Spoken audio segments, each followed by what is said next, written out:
All right, well, they have really close time, so I think whenever we're ready, we can get it started. Yep, both very top-seeded racers. I think Chomsky is fourth and Chris is fifth. Chomsky got a 347 and Chris has a 350, I believe. So this should be a great race.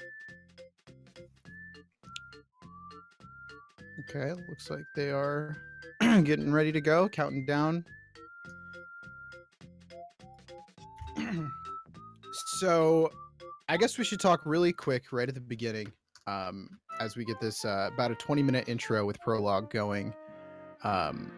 With this category. So Paper Mario Glitchless. Paper Mario, for one thing, is as everybody knows, it's an RPG. RPGs aren't really seen a lot on GSA and speedrun because normally they're really long runs, and this run is going to be about 4 hours.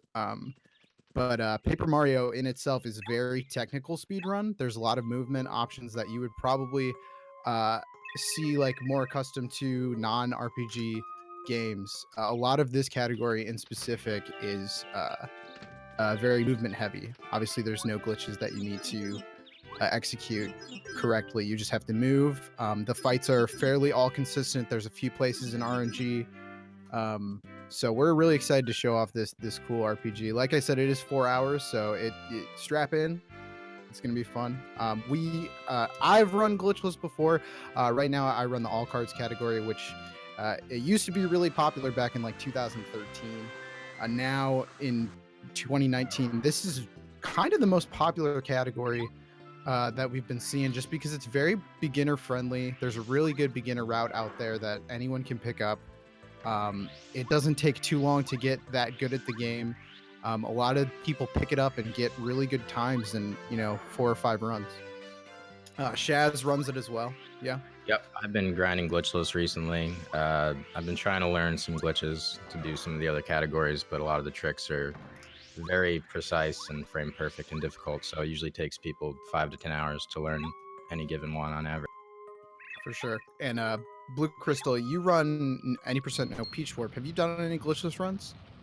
I have not. I'm just learning the glitchless route now, but I run no PTOR.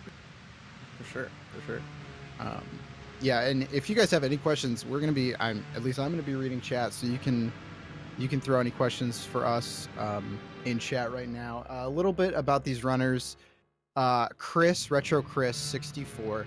He is in 6th place in the 80% glitchless category. He has a time of 3 hours, 50 minutes, and 6 seconds playing on N64. And ch0msky has a time of 3 hours, 47 minutes, and 42 seconds at 4th place. So there's about a 3-minute difference, a little bit less than that. And it's really important that they're both playing on N64. Do you guys want to talk about kind of the version differences? Because there are 3 different versions of this game that you can play. Yeah, there has been a lot of discrepancy about that because the argument is that, well, Wii U VC is faster, but N64 is very laggy. There's a lot of parts that are very laggy that you have to deal with, but it isn't as glitchy. And I know Wii VC is just a terrible. Yeah, Wii VC.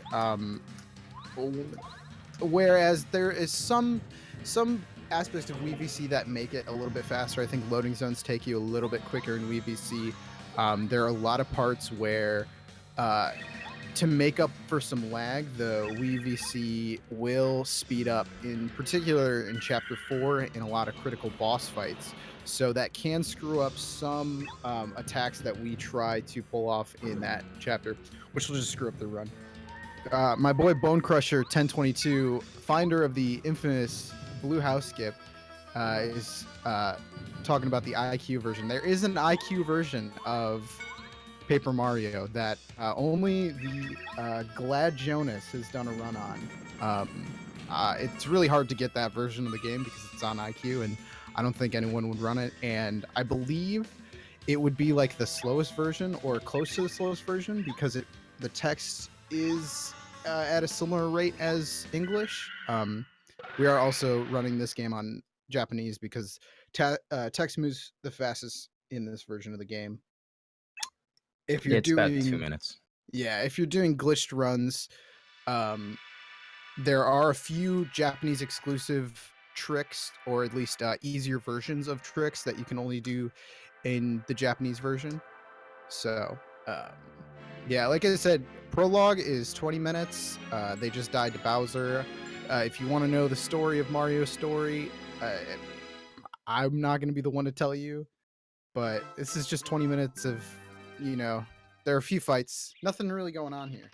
Yeah, pretty straightforward Mario game. Bowser steals Peach, and then he traps all the crystal stars, and then you have to go around freeing the crystal stars, and then fight Bowser. Crystal stars, it's TTYD. Paper stars, made of cards. No, they're trapped in cards. They're just star spirits, but runners are still pretty much neck and neck. There haven't been too many inputs you could screw up on at this point. But the movement via spin cancels can definitely cause a little bit of a difference. Anybody want to explain that? Yeah. So in this game, especially in Glitchless, where movement is really important because you're not doing any tricks that you can optimize, so you have to get really good at the movement. The main method of moving is doing a spin with the Z button, and then at the end of the spin, Mario sort of slows down. There's a little lag period. If you jump, if you do a short hop at the end of the spin, it actually cancels that animation and you keep some of the momentum going into your jump. So continuously doing that throughout the whole game is the main method of how they're going to do that. And there are also other methods to spin cancel that we might touch on later, but that's what you'll see for the next 4 hours. Yeah, ch0msky has really swag movements, so you're probably going to see a lot of spin cancels where you can spin into a wall and then the collision will stop your spin, and then you could immediately do another spin if you do it at the right angle. And I know ch0msky is very good at that, so hopefully we'll see a lot. Yeah, and someone in chat is asking if there are any glitches in Glitchless. There's no glitches. There's a few exploits. There are a few tricks that are not intended. I will see. There's a couple later, I think, that sort of just use some hitboxes and weird collision.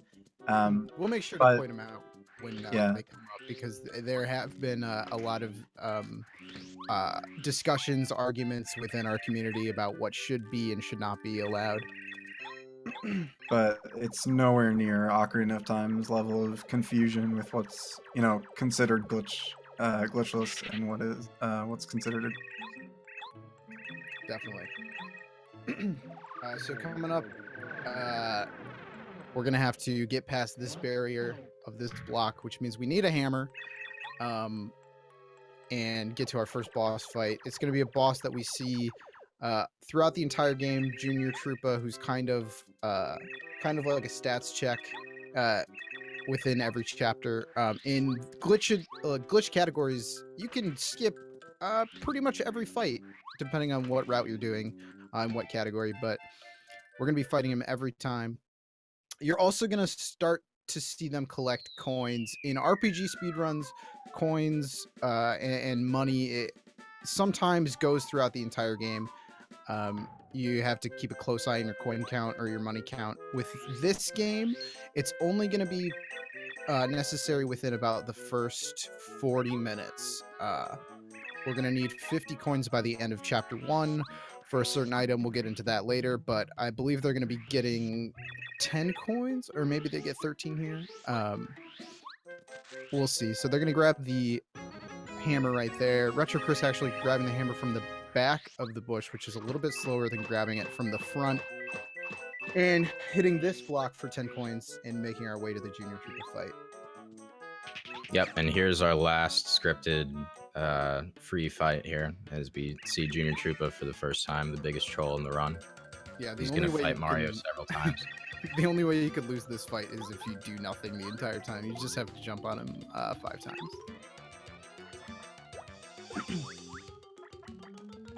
Yep, and the 50 coins, as Max was talking about, is so that we can get Speedy Spin, which is the pretty much most important badge in the run, because it makes you spin pretty much twice as far. And that's going to be one of the first examples of where you can get totally screwed by RNG, because the badge shop might not want to sell it to you, and then you have to reset the room, which could take about 25 seconds. Yeah, it's kind of ridiculous. Sometimes the game really hates you, and you can lose, you know, minutes. I mean, at that point, if you're trying to grind for a really good time, you just reset. But to some people who are just starting to get their times down, it can be kind of a really annoying time loss that you have to account for. Yep, my PB right now has a second try speedy spin. Yeah, I think mine has something like that too. So you're gonna see them collect a few more coins and the first item of the game. Items are also, you know, super useful. This is a fire flower, which is gonna deal 3 damage to all enemies. You're gonna make use of that really quick. Once we get out of here. Yeah, playing this game casually, you don't really realize how overpowered items are until you just start like two-shotting bosses with them when you start speedrunning the game. At Also, least in the early chapters. one thing we just encountered in that room is the first few enemies, and I think like in any RPG, you want to avoid pretty much any stray encounter with enemies. In this game, you can run away from them immediately, but it's still like a 10 to 12 second loss or something like that, and you lose coins. So if you need coins, you really don't want to be getting into any encounters. If they get into an encounter early here, actually, it's RNG whether or not they run away because we don't have a certain Right. item that lets us get the runaway meter. Which is something I learned in my first run. I got into an encounter and was not able to run away. So I died, but that's okay.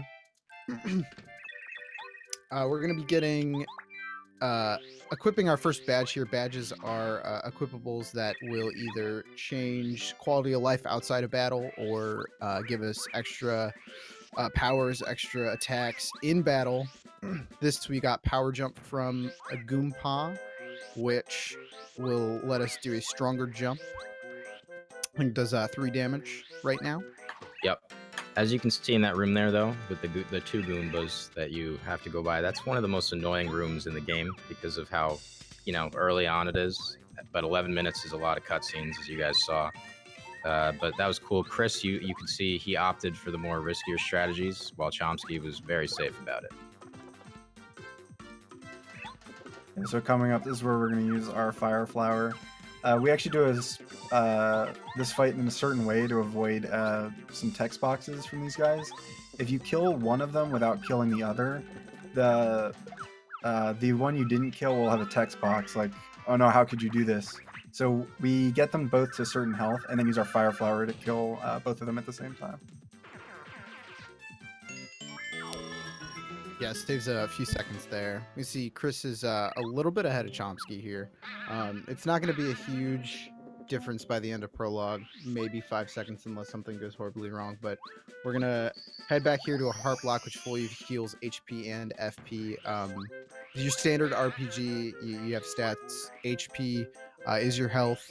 FP is kind of like mana or magic points where certain attacks cost a certain amount within the battle, and then badge points are the points that let us equip badges. Certain badges have a certain requirement for how many badge points they take up, so once you run out of badge points, you cannot equip any more.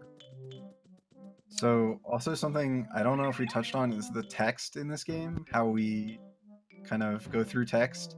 In a lot of games, you mash 1 or 2 buttons to go through text.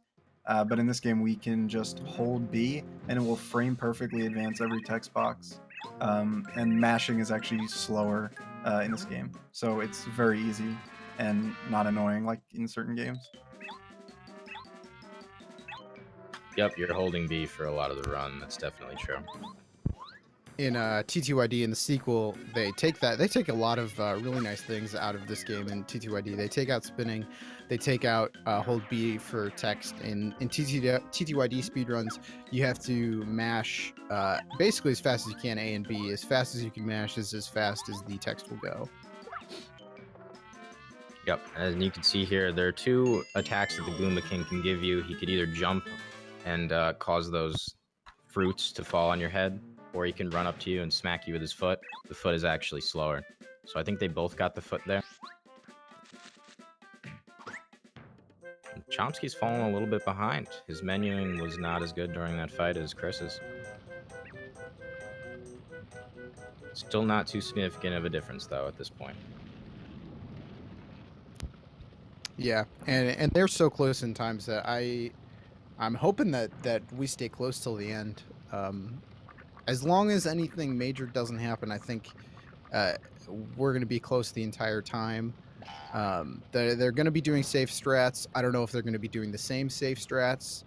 Um, I guess we'll see once we get a little bit farther in. There's a badge that they're probably both going to be picking up, HP Plus, which will allow a safer final boss. The final boss is kind of one of the hardest parts of the entire run, just by execution and RNG. Yeah, Bowser's no joke. He's significantly harder than every other fight in the game, and the RNG could definitely screw you over. ch0msky actually, though, I saw in practice he got a double fright jar fail about an hour ago, so hopefully his RNG isn't totally screwed. Yeah, there's gonna be some RNG in chapter 1 that will will either make a huge difference or make no difference at all. We'll find out. Yeah, so someone in chat was talking about the star points. Those are like our experience in this game, Yeah. and after 100 we level up, and that's actually pretty important in the run to route that well. So we level up at certain times, because there are certain times if we don't level up, it's bad. If we do level up, it's bad. So we want to make sure that we kind of space out the level ups in a certain way so that everything goes as smoothly as possible. Yeah, the fights are very specific. We do things very specifically to level up at certain places. So, they're not going to kill anyone extra. It would ruin the route. It would ruin a lot of things. So, if they do get into any encounters, they're going to run and not even worry about it. Yep, you beat the game at a very low level too, because we're trying to beat it. Obviously, it's as quickly as possible. It is glitchless 90%. Yeah, I think what are you? Are you less than 10? Level 10? I think you're level 9. Yeah, you're level 9 yeah. when you beat the game out of Sounds about 27. right. Yeah, pretty crazy. So we're about 6 minutes away from the end of prologue. A few more cutscenes we have to watch. One more fight that's really, straightforward. Yep. And we're about to come up on our first Peach cutscene. This one doesn't have much to it, but throughout the game, we'll be taking control of Peach after every chapter and doing specific tasks, which I'm not too fond of. Yeah, luckily this one coming up, our only task is to hold B, but it ranges from reading Bowser's diary to baking a cake for a big fat shy guy, to cosplaying as Bowser's minions. So, some take 5 minutes, some take 30 seconds. Yeah, the Peach cutscenes are definitely the worst part of the run. Also, if you get caught, because for some reason Peach has a secret exit to her room even though she's locked in it, that Bowser has seen her come out of multiple times but doesn't feel like plugging up. So as you are walking around the castle, if you get caught by the guards, you do lose about 40 seconds to a minute. I don't think these guys are going to get caught by the guards, but I think I might have just jinxed them by saying that, so I guess we'll figure it. Yeah, runners are playing on N64. I think they both. A lot of people play on N64. It is definitely the most popular console. If you're going for really crazy world record times, people play on Wii U, like my boy I'm Glower in the chat right now. Talking about how RNG changes every frame. The Wii U version of the game is the fastest version. It just it's kind of not fun to run on because there are chances that your inputs get eaten for whatever reason. It's also kind of tricky to set up the controls that you want to use. I know Glower uses an N64 controller and a GameCube controller on the Wii U version, which the Wii U wasn't made for those. So yeah, Peach just gave Twink the lucky star, and Twink's gonna give that to us. The lucky star gives us action commands or timed hits. Timed hits is from Super Mario RPG. basically within the battle now, we're now given the option to mash A for the runaway meter, and we also, for every attack, there is a certain button press or button hold that we have to do in our correct timing that will give us extra damage, or it will take away damage to guard. Really important that they both say no to this tutorial because it's very long and annoying. Yeah, and you also have to figure out how to menu out of it in Japanese. And most people don't speak Japanese who run this game. Luckily, you can just press B. You can mash B for that. So now you can see their power jump is going to do 4 damage when they time it correctly. And this Magic Koopa just takes 2 power jumps. And they both got the block, which saves a few frames. So you can also, in addition to attacking, you can also block to take less damage from hits. And that's actually pretty important. Not only to take less damage, but we... for reasons I think we'll get into later, we want to take very specific amounts of damage later on, but blocking will help us do that. Yeah. Yep, we get that badge in Chapter 3. There's a badge where if you go down to 1 HP, you do insane amounts of damage. So because we're extremely underleveled, we're going to be using peril strats, which is what it's called for the majority of the run. So blocking to get that perfect 1 HP is super essential. Yeah.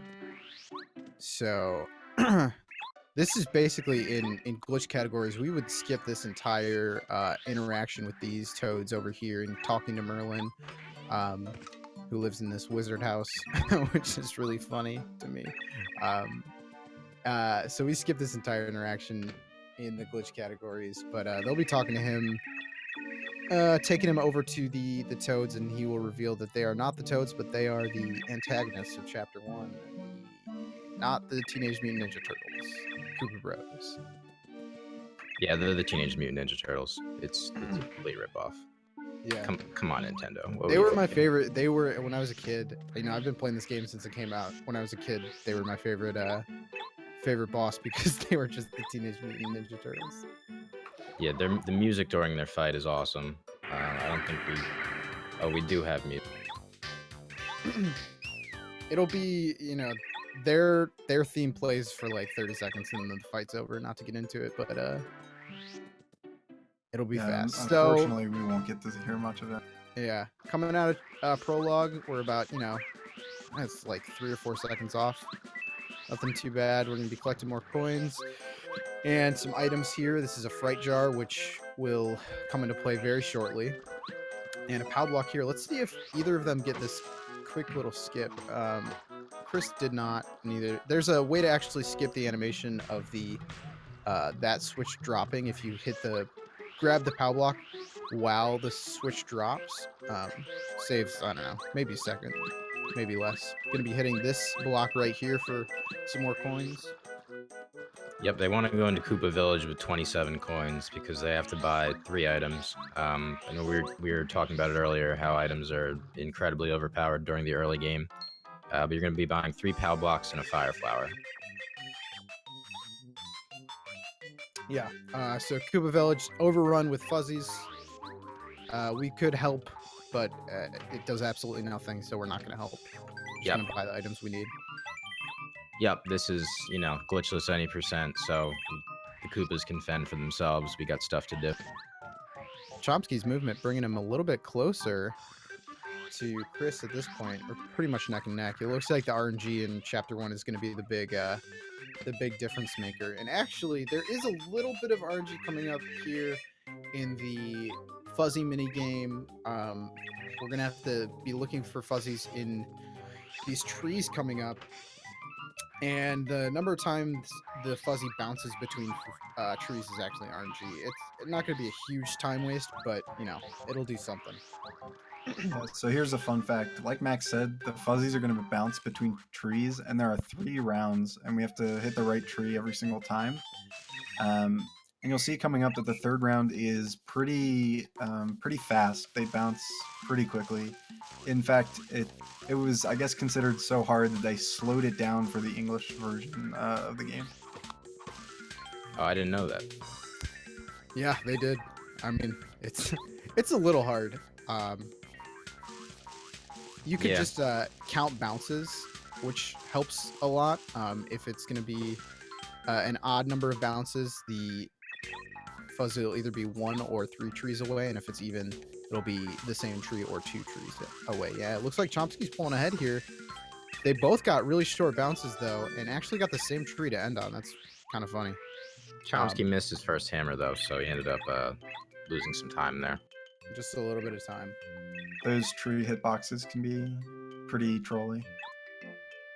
Yeah, and it's good that neither of them failed that, because you pretty much lose your run if you fail that. Yeah, if you pick the wrong tree, you're either going to fight a fuzzy or a fuzzy will drop a coin, which wouldn't be run over. If you fought a fuzzy, that would be run over, though, unfortunately. Yeah, the backup is to use your fright jar on the fuzzies and then pray, and then you pretty much have the equivalent of a double fright jar fail in the pit fight, which is coming up, and it's like 2 minutes of time loss. It's bad. It's really bad. Yeah, so that was the mandatory encounter with the 4 fuzzies, but we took them out really quickly with just a fire flower. They have 3 HP. And now we have Cooper, who is be a pretty useful partner. Not as useful as some of the others we get.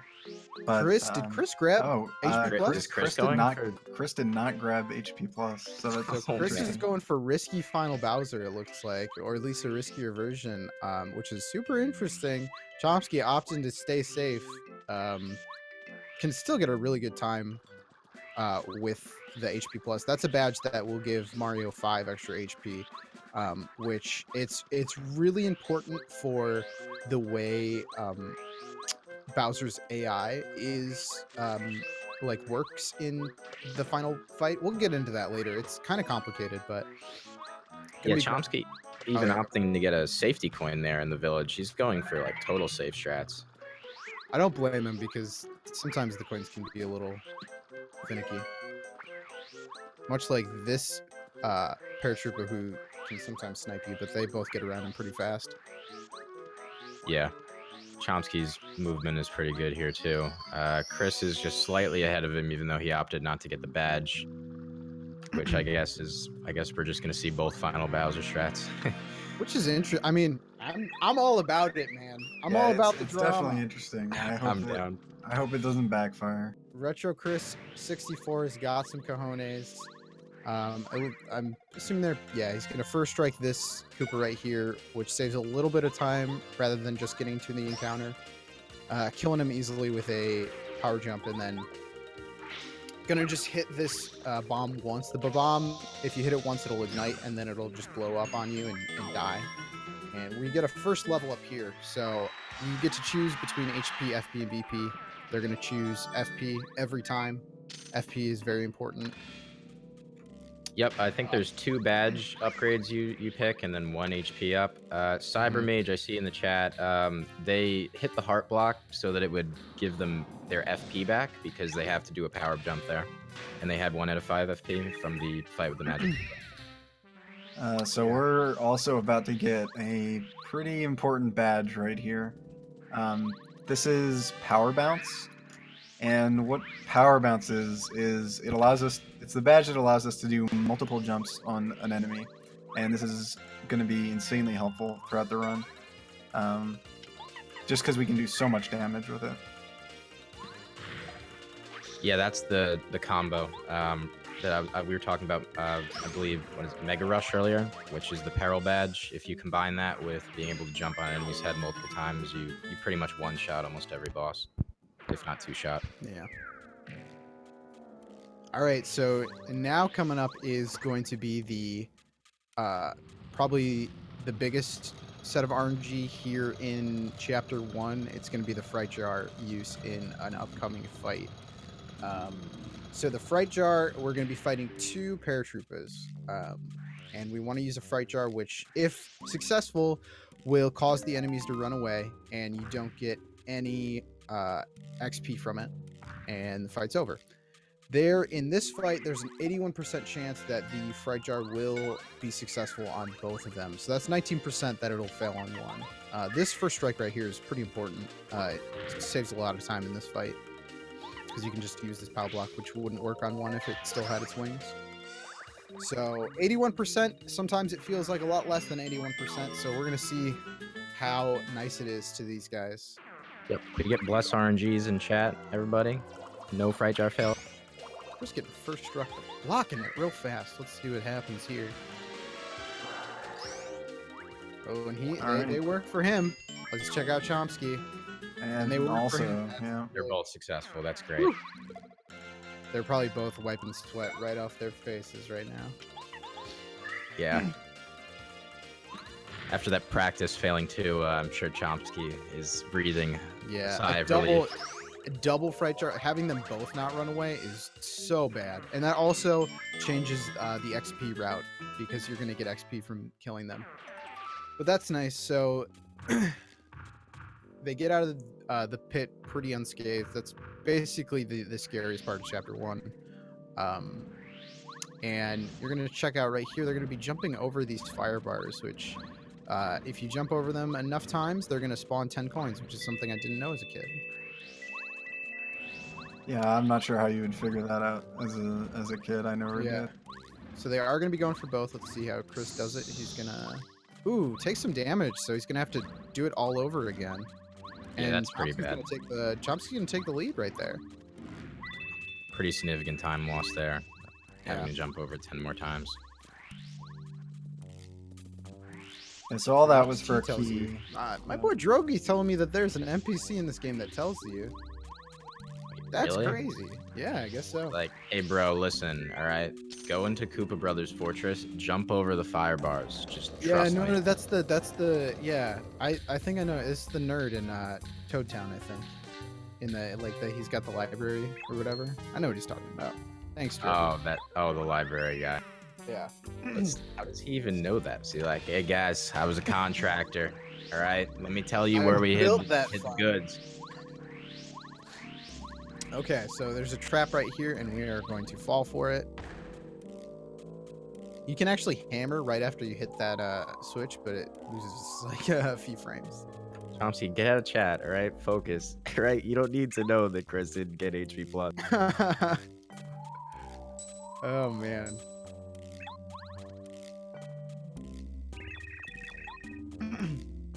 So right here, you soft lock. I've actually soft locked here before. You use Bombette to blow up the wall, and if you stand too close to the wall, she could fall in between you and not be able to move and give you the dialogue box, and your game is over, essentially.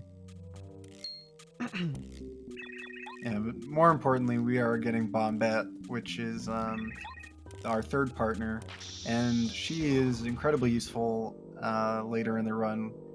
We can actually upgrade our partners, and she will be one of the ones that is doing a lot of the damage when we upgrade her. Yeah, she's got a lot of damage output, so she's really useful. Yep, Bombette is, I would say, the second most important partner in the game, because I think Paracarry is definitely the best. But she helps us do a lot of AoE damage. In this route, Paracarry is probably the best.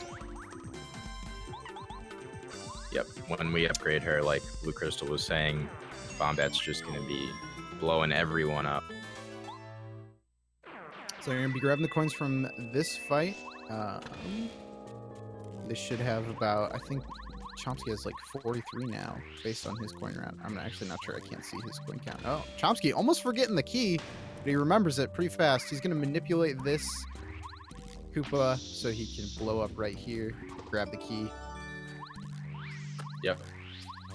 Sky, we don't actually get the ultimate move, though. We just do the one upgrade. Because then we just start using Paracarry for every fight, because he's insane. Can we get an estimate on the stream? About 3.5 more hours, give or take. Yep. All right. Here we're at pie jumps. Ooh, best part in chapter 1, pie jumps.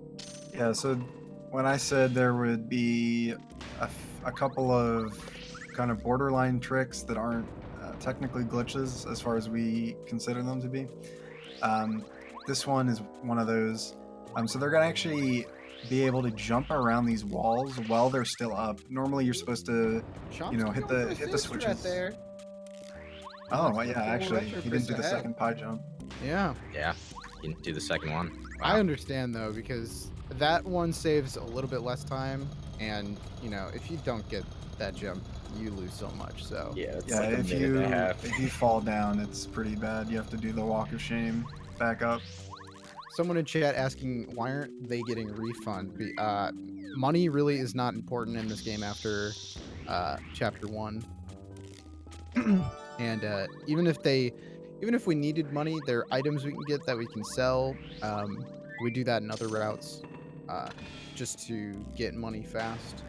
Yeah, I think what is it after chapter 2, we don't have to worry about money at all. Yeah. Yeah, you just buy the lightning, and then that's it. Yeah. What is that called? Thunder Rage? No, it's not Thunder. Thunderbolt. Thunderbolt. Yeah, there we go.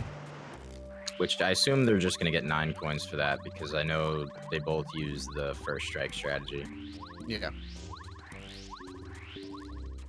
All right, we're right at basically the end of chapter 1 here. They just have to get around these bullet bills, which can be. Glower talking about how refund might be useful in glitchless 100% for the 2 people who are ever gonna run that category. I told Glower I'd run it. I'm hyped for him to route that, dude. I would so run they- glitchless 100. Yeah, so they actually have to jump over these bullet bills right here. I hate this part, dude. This is Pretty my- easy. this part so It should much. be easy, but it's really a lot harder than they're making it look. Oh, Chris missing the Oh, first they missed the strike with first Bombette. strike. Wow. That can So they happen want to, yeah. somehow. So they want to first strike with Bombette and then move down to the heart block, which saves some time because you need to hit the heart block after the fight.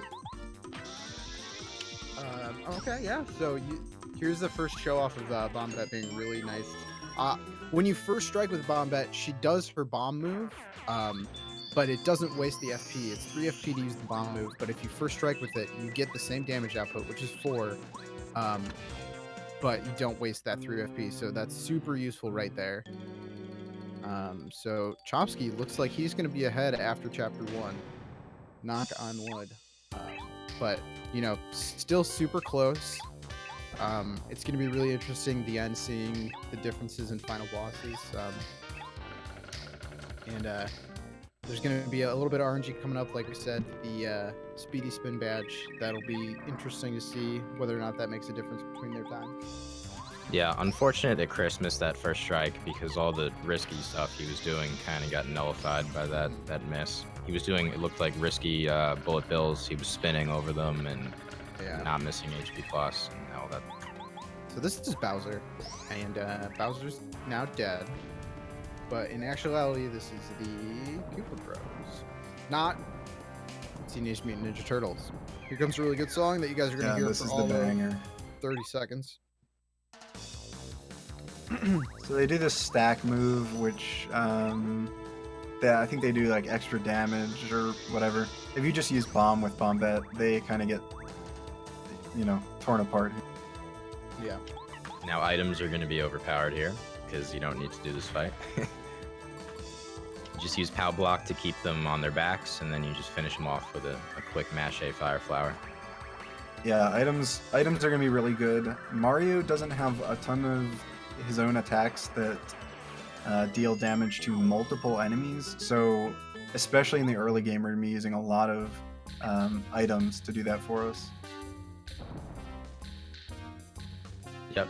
So unfortunately, we can't listen to this song for longer than this, but at least chapter 1 is done. Looks like they're both going to get 38-minute chapter 1s. I think so. Does Butter have a 37 or Glower? Oh, well, Glower definitely has a 37. I know Glower does, but does Butter too? 38 minutes for chapter 1 completion is very impressive, but there have been a few players who pushed it to 37. Yeah, so still pretty close here after chapter 1, only a few seconds off. But we were worried that maybe the fright jar fail would throw something off, but we're still kind of neck and neck. We're just talking about 37 chapter 1s. I just checked your PB and it looks like you do.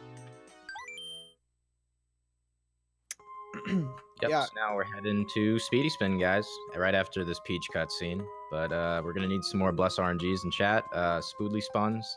But I don't think we have that emote in here, but... We have to do this Peach cutscene, this is where Peach discovers the hidden passage behind her fireplace and gets out of her room just to read Bowser's Diary. The Peach cutscenes are basically used to tell Mario where to go next.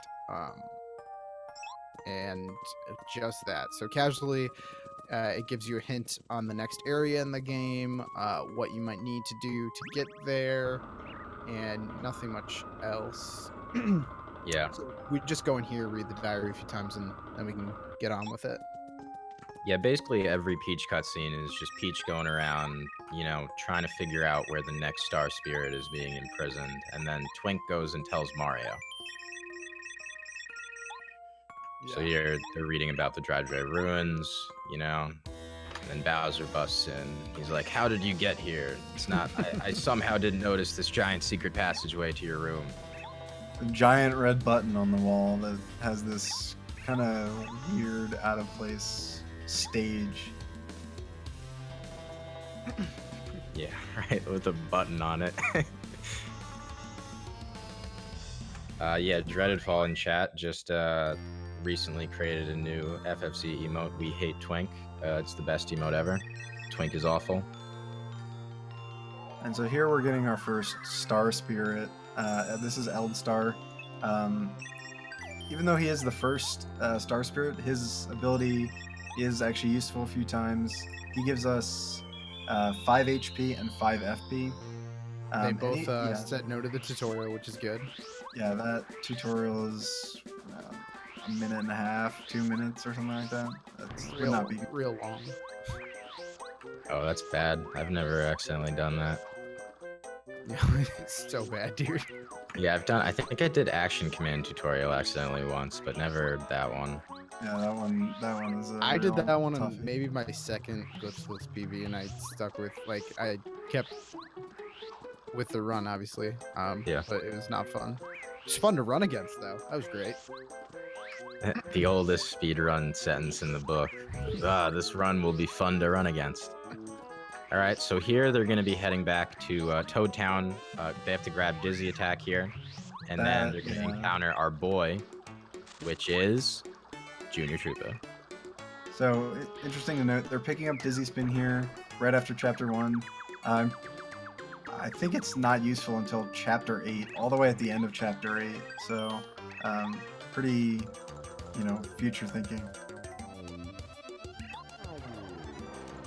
Yep, and if you say yes to him here, you skip a text box, so you want to stop mashing B or holding B for a second, just tap A, because he gets really offended. He's basically like, "Yo, Mario, I'm going to fight you. Do you remember me?" And you can either say yes or no, and he gets really offended if you say no, and he talks to you more. So this guy has, I believe, 15 HP in this fight, so we're just going to be using Power Jump and Bomb to make pretty quick work of him. Anybody know why Junior Troopa hates Mario so much? I don't remember. I think it's because he was messing around in the playground, and I think Junior Troopa is sort of considers himself like the king of the playground or something like that. Yeah. Stole his hammer. Oh yeah, stole the hammer. That's his hammer? I don't know. Wow, Yeah, dude, Mario loves have Steve. no clue. I Another can't. level up here, we're doing FP and Oh, bless for RNGs. Speedy Spin or lack of Speedy Spin. More bless RNGs, chat. Speedy So we have Spin. this little cutscene with Twink, and then we are gonna find out what the game has in store for Chomsky and Chris. It would be interesting if they both have the same result. Yeah, I want one of them to fail this just for the drama. Oh, Ooh, Chomsky. okay. Chomsky got the third slot. Yep, Right there. the scary slot. Okay, Chris. Oh! Chris does not get it. Oh man, that's Okay. huge. So this is 15, 20 seconds lost. You actually have to go 2 screens away to reset the items in the badge shop. So now he has to go all the way back to get Speedy Spin. So Chomsky will be pretty far ahead. Chomsky didn't get the seed there. I don't know if he gets it later. Hope Yeah, he remembers Chomsky that gets seed. it later. Okay. Yeah, I mean, it's quick. He'll remember it if he All right. doesn't. Chris gets his second try, so that's 20 something seconds. Yeah, 25 seconds about, I would say. Yeah. So now So- Chomsky's taking the train to the Mount Rugged. So Chris gets the seed here. And Also- I don't know if we actually explained what the Speedy Spin is. Yeah, speedy spin I just think that's about Yeah, it. it's sort of just go like twice as far. It's super essential for this run where all of our movement is essentially our time save. Mm-hmm. For Yeah, sure. you use Also, the hello, first Rasonic. The first 40 minutes is just waiting to get speedy spin, going through the motions until you actually get to the fun part. Yep. This chapter coming up is going to be pretty sweet too. There's a lot of really cool movement that you can do during this split, especially because now we have to get Paracarry, who is a mailman. Shout out to Mailman %, great category. But he basically says, yo, I'm a terrible mailman. I lost my letters. Can you help me find them? And then you got to go into the desert, into the mountains here, and find his letters. And we never help him deliver them. We're supposed to, but we don't. Here's Unless everyone's you- favorite character, Wacka. Wacka Bumps are really, really nice items. 25 HP, 25 FP, and they also sell for a lot of money. So you can get, I think, 5? Is it 5? I think it's more than, isn't it like 7 or 8? I don't I don't know. know. 7? Do we only get a get lot I of think we them. only get 1 in this run, or do we get more? Yeah, just 1 because you have to use it when you're fighting Stone Chomps in Chapter 2. Let's see if ch0msky does any spin cancels. No, he's opting for just fast movement. I'm ashamed of him. So yeah, we have to grab these 3 letters all around here. And then go back to Paracarry and give them to him, and he'll join our party. Pretty easy movement around here. Nothing too bad. This next screen right over, you can there are a few enemies you can just hold straight left, and you'll always avoid them. Yeah, in my opinion, the geometry and kind of layout of Mount Rugged makes this movement really fun to just do. Yeah, Mount Rugged is definitely very optimized for full speedy spins, unlike Chapter 7, which is awful. ch0msky, you guys want to talk about the badge ch0msky just grabbed and what Chris is going for right now? Yeah, so that is damage dodge.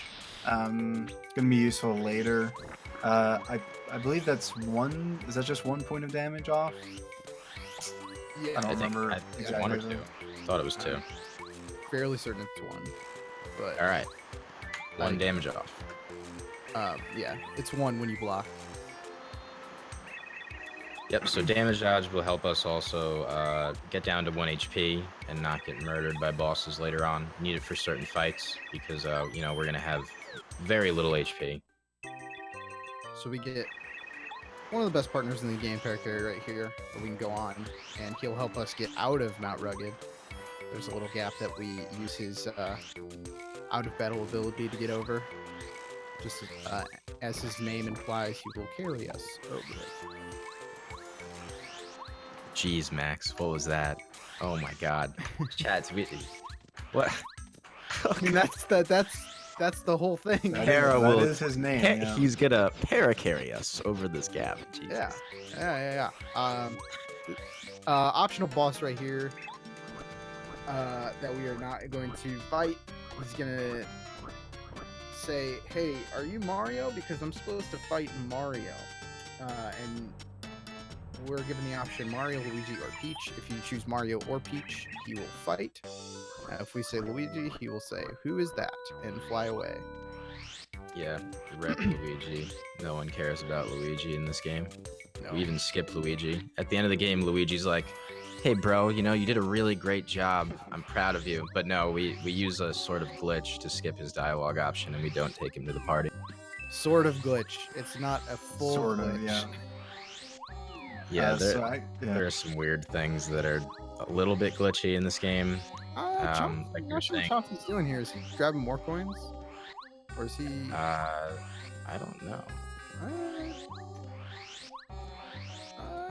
Not sure Maybe what he ch0msky's wants to doing here. save? Well, I don't... I think he did not take the right amount of coins. There's another block if he goes right down right. Yeah, I think he missed coins. I think he knows. Yeah, that's what he's going for now. Yeah. I don't know why he didn't hit the block 6 more times, but okay.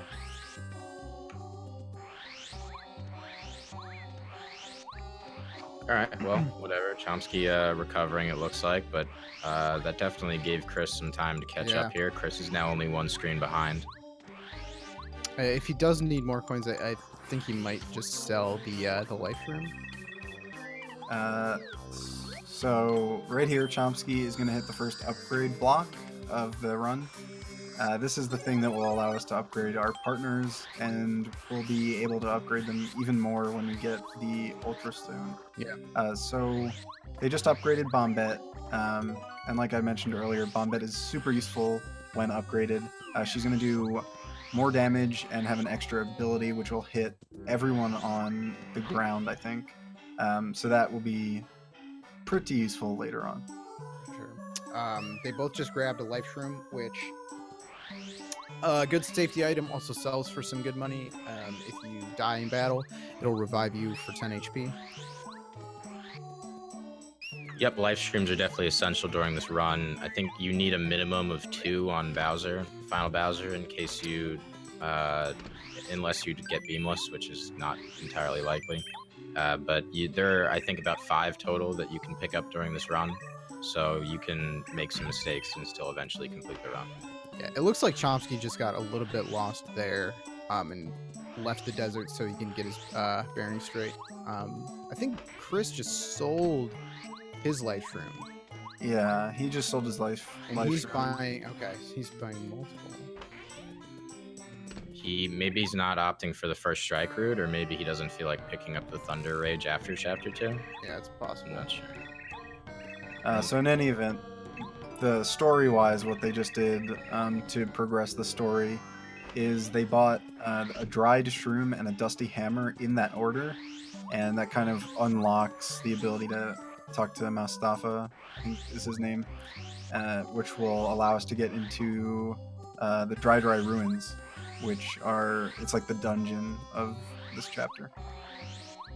Yep, ch0msky also opting for all these swag hammers. You can frame perfectly hammer as you enter loading zones, and it looks super cool. He didn't do them the last 2 loading zones, though, right? That's okay. ch0msky says he done got lost. ch0msky. It's okay. He recovered. It's good recovery. So this is a we're talking before this run started about places that you get kind of a break and can maybe pee during. This is kind of a longer cutscene. I'm not sure. I love this cutscene though. This is a highlight of the game. Yeah, it's about 25 seconds, I think. If you have a bathroom right next to you and or a catheter in, you could definitely pee during this cutscene. Jeez, riff. Yeah, but now we're going into, man, I didn't even talk about how this basically, the desert music is some of my favorite music in the game, if not my favorite track in the game, just the music in the desert. But now we're going into the second dungeon. So this dungeon is pretty interesting. There's sort of a weird geometry to it. It's got a weird shape, so it's like curved. So they're going to have to adjust, instead of holding straight right to do spins, they're actually going to have to adjust their movement a lot in order to, stay on the best line to where they want to go. Yeah, you can't hold the right notch. You have to hold like up of the right notch. For some reason, the floor is just curved downwards. It doesn't make any sense. Confused me when I first started running this game. I thought there was something wrong with my controller. But they both, as you saw, picked up a badge. That is the Spike Shield badge. Only useful in, I think, one place, and it allows Mario to jump on enemies that have spikes. Normally, if you jump on enemies with spikes, you will take damage from them, but the Spike Shield will shield you from the spike. Yeah, we only use it for the junior fight after Chapter 5. Basically, in Chapter 3, you kind of demolish Junior Troopa. So, Chapter 5, he comes back and he's like, all right, well, you can't jump on my head now, Mario. Look, I got a horn. And then you equip Spike Shield and just kill him anyway. Yeah, he wasn't ready. Yeah, so the first part of this dungeon, the gimmick is kind of to go into the right rooms and hit these switches to pour the sand down, and we can access sort of some higher up platforms using this. gonna have to kill these 3 groups of enemies here to get a key to go on. This is, I think, the first example of Bombet's power bomb right here. Just destroys them pretty fast. Yeah, as you can see on ch0msky's screen, just used power bomb, which did 6 damage to both of the pokies. So that is going to be really useful pretty much throughout the whole run. It's never going to be not useful. It's going to power bomb them and then use a thunderbolt on that swoop. I don't know what their names are. I think it's called a swoop. Oh, it is a swoop. Okay, I Yes. know it's Sir Swoop in TTYD, but that's just the name of the fighter in the closest fit. All right, Little ch0msky Batman getting the first strike. Nice. Yep, ch0msky gets the first strike, first try. So since he could just do 6 damage for free, he didn't have to buy another lightning bolt. So now he just switches to paracarry, gets the shell shot, and boom, he's done with pokies. Chris looking like a little behind. I'm kind of interested to see how Chris does this since he bought extra lightning bolts. I wonder if he's going to go for the first strike. He's not going. And he did not. Yeah. Yeah, so he's going to do the kind of slower method of using a lightning bolt and then the shell shot. But he's supposed to lightning bolt the pokey. Either way. Either way, I guess. Yeah, it doesn't Yeah. matter. It's probably it's easier to hit paracarry shell shot on the pokey. So. Yeah, the pokey's hitbox is bigger for shell shot. That is true. That is true. Yeah, that's one other thing we might want to explain is paracarry shell shot, which is one of the best moves in the entire game. We'll be using it, or they'll be using it, just pretty much everywhere, especially on bosses. Basically, the way you use it is you'll hold left on the control stick to sort of like charge it, and then when the I don't know what you call it. There's a thing that sort of goes up and down. It's like a and when reticle, I guess. Yeah, when it overlaps the hitbox indicator, then you let go, and it's just gonna be so useful because we'll be doing stuff with Mario, charging and doing power jumps in peril and stuff, and paracarry is just gonna be adding so much damage. Yeah, the nice thing about this RPG is that it's kind of unique in how much movement it has, the fact that there are skill shots, and what else is what was I gonna say? Skill shots, movement, and what else separates it from other RPGs? It's got Mario. Got Mario. It's Mario. There's that one. This is like this is one of the best, if not the best, speed game RPG. I think it's probably the most competitive. Yeah. Oh, I was gonna say like out of combat, like puzzle aspects, like using your partners for sure is pretty awesome. Also, that previous room we just picked up a hammer upgrade. It's gonna allow us to smash the iron blocks, the gray like steel looking ones, and also give us more damage on our hammers, which we don't really use too much anyway. But the stairs in this game are absolutely terrible, so I know that Chris, it looked like, struggled a tiny bit getting up those stairs, and ch0msky sort of took it slow. Those stairs in particular. Stone blocks, whatever dreaded, alright? Break them. Yep, and then ch0msky eating the whack-as bump there that we were talking about earlier. And then Chris opts to eat it in the fight. I don't believe one is faster than the other. I think it's around the same. I think it's slightly faster to eat it out of battle. But it doesn't matter really. So we're gonna be fighting these a few groups of enemies here, and grabbing 3 puzzle pieces basically that will open up the final boss. It's basically the rest of this game. ch0msky getting the first strike right there, which is nice. Again, first striking with Bombette, really nice because no FB lost, and you can do the same thing. You can just go back with the bomb. Makes this fight really fast. Yeah, so a lot of these enemies have some sort of defense that can be tough to get around if you're a casual playing this game. But we've used Bombette to kind of just destroy them, especially the cannons, and these chomps I think have some high defense. Yep, for sure. The only other things that I think totally go around defense are using Starstorm, which is one of the powers we get from saving the Star Spirits and items, I believe. Yeah, that sounds right. Yeah. You're draining the sand. They're about to fight the Chapter 2 boss. As you see, Chris put the wrong. Missing a puzzle. It's triangle star moon.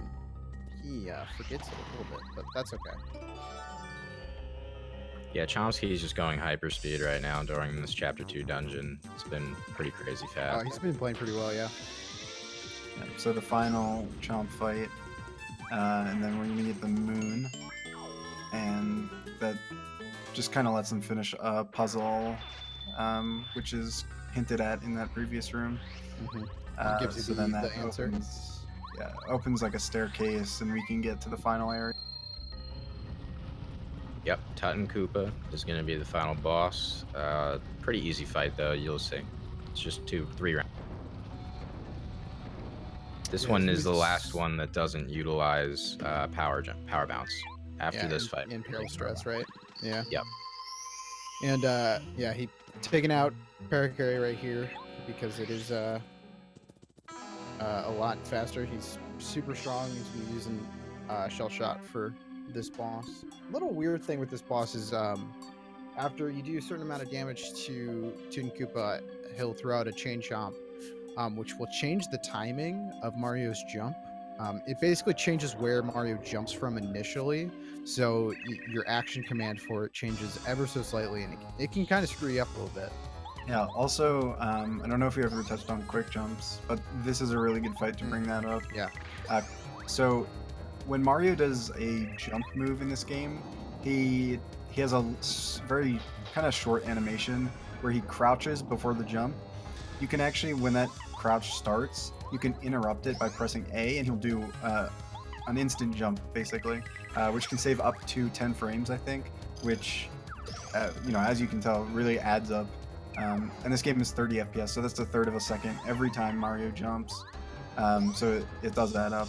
And one thing that the Chomp does when he brings it out, it throws off the timing of Mario's jump, such that you have to adjust for the quick jump. Yeah. N64 also has, some laggy menuing, so there's been a lot of people, including myself, who've definitely accidentally jumped on the Chomp before. Instead of menuing over.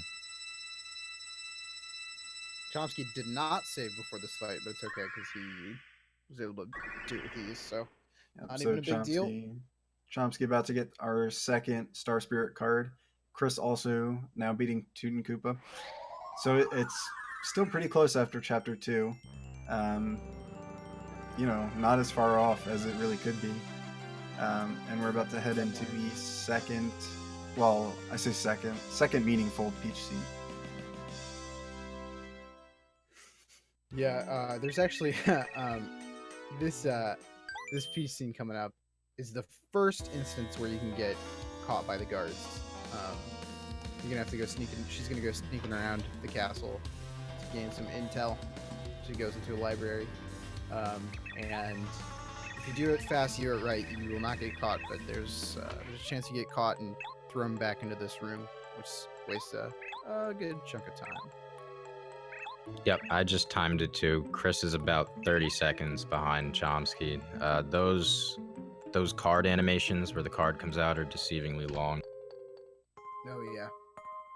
Yeah, and over the course of this glitchless run, 30 seconds really not that much. There's plenty of places where I think Chris will be able to make that back. So. Oh yeah, for It's sure. looking like a good race still here. Yeah, just right there. If he does like a risky final Bowser, he can save all that time. But we got plenty of run going on here. Dreaded Fall with the 22 Go ch0msky bits. Dreaded Fall taking the bits leaderboard, rubbing it in my face.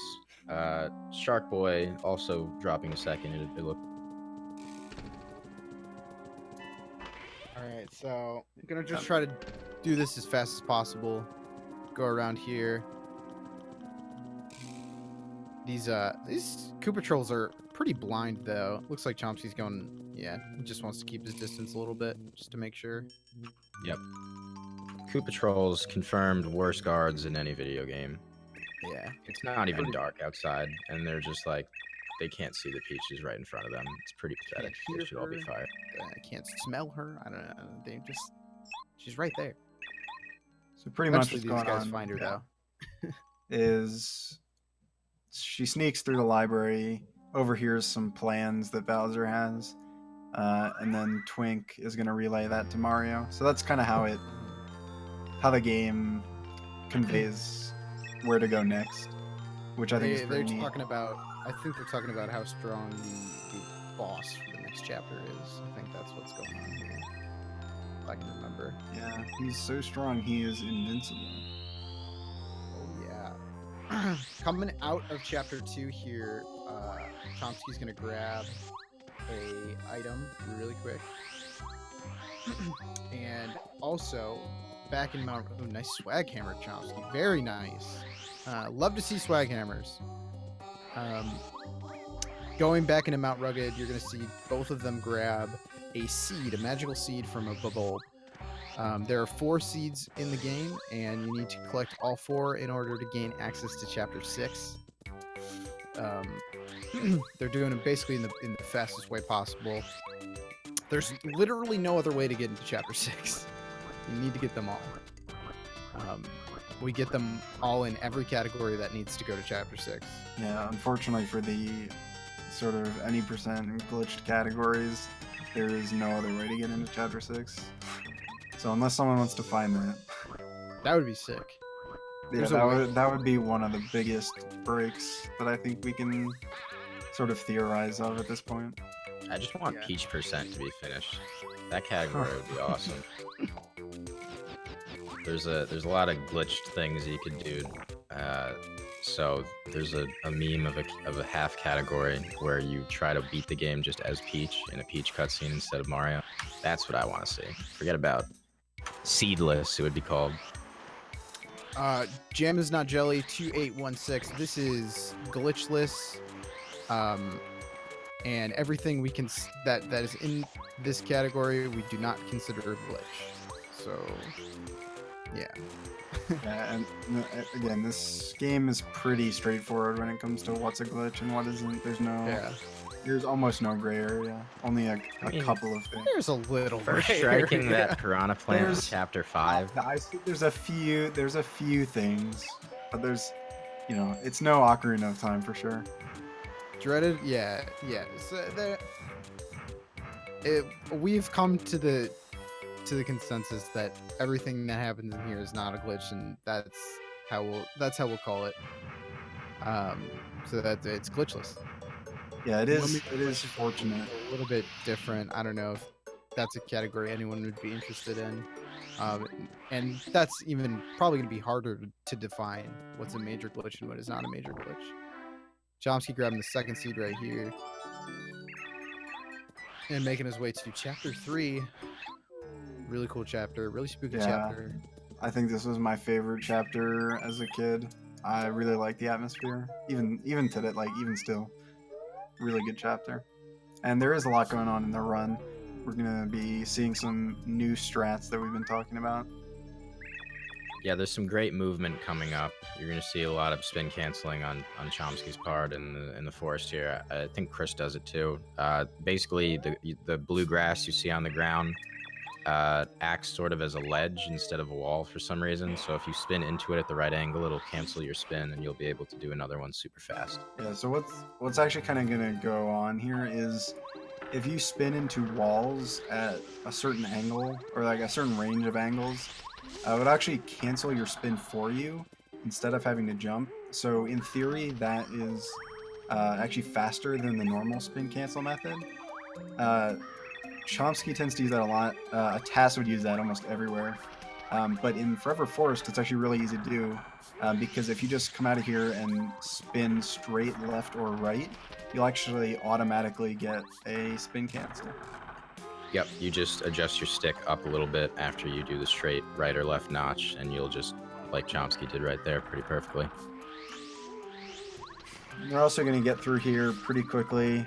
This is supposed to be sort of a puzzle to get through here. You're supposed to figure out which entrance has a different... Oh, and Chris getting an encounter there with the fuzzy. It can be kind of tricky to dodge these. But yeah, you're supposed to figure out which entrance, or which exit, I guess, has a different feature than all the others. So there was like how many mushrooms there were in front of it. and then go in the right order. But it's the same order every time, so they're just going to go through it like nobody's business. And Chris getting a little lost here in the forest. I think he thought that was where the seed was. ch0msky getting into another encounter, right? Or ch0msky getting into an encounter rather Yeah. than Chris So getting into one. they both got an encounter in the Forever Forest.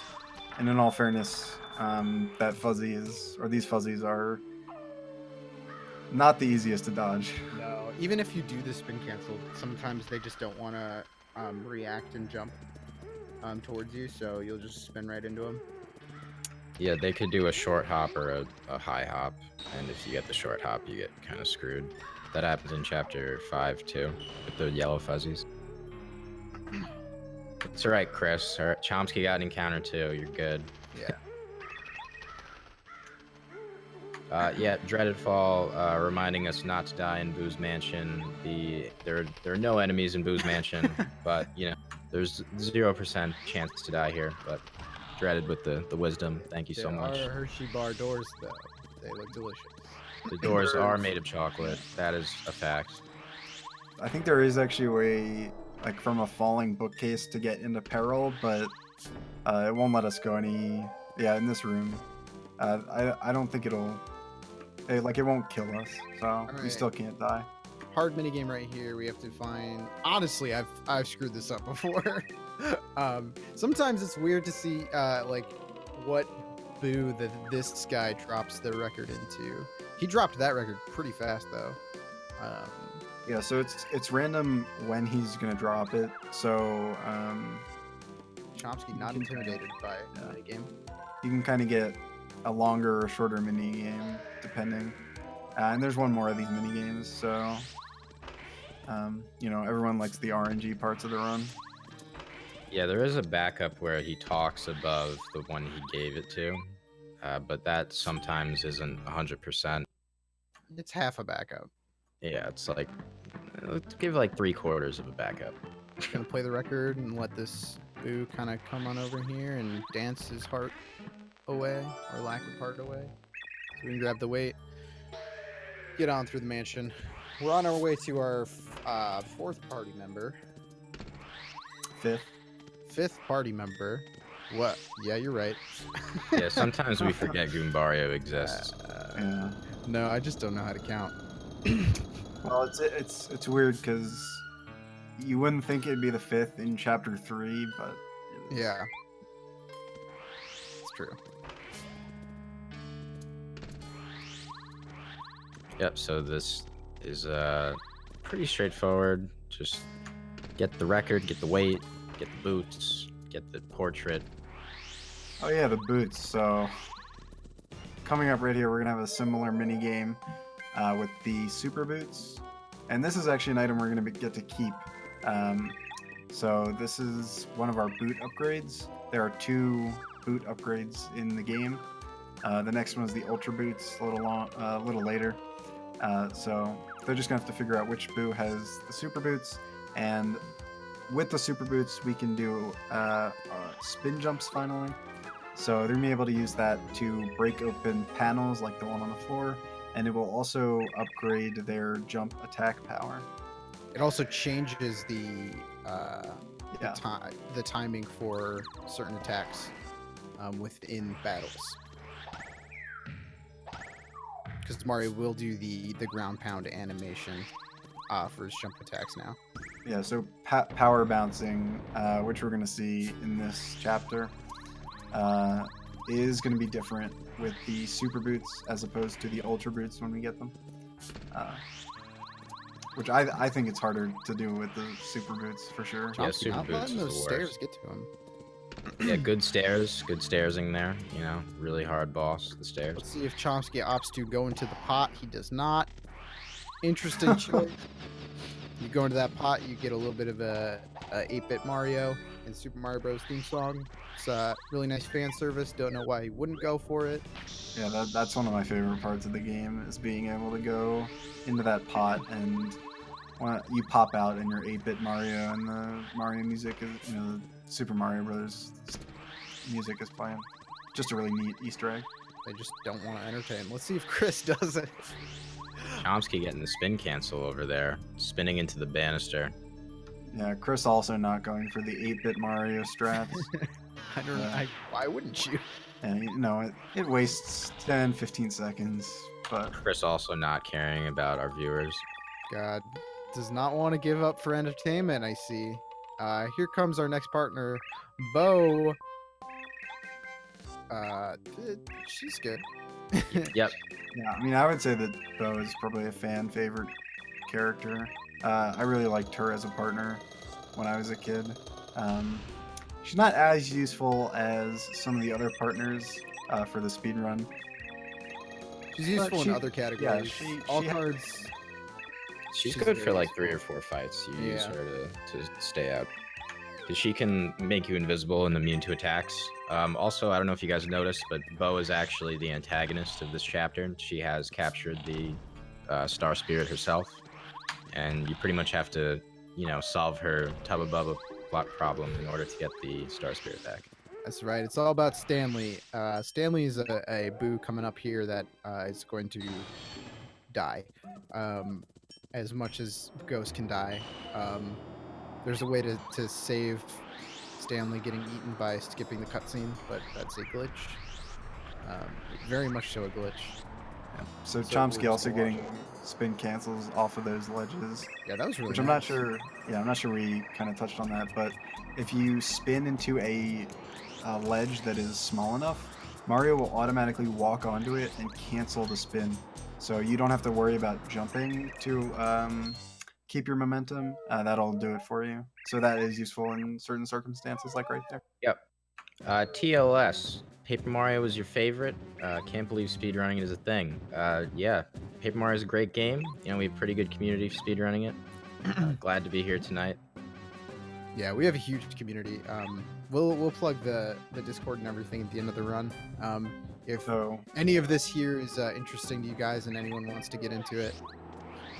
Yeah, so Stanley getting eaten there and coming up on Chris's screen. So don't look if you're, you know. Stanley, no.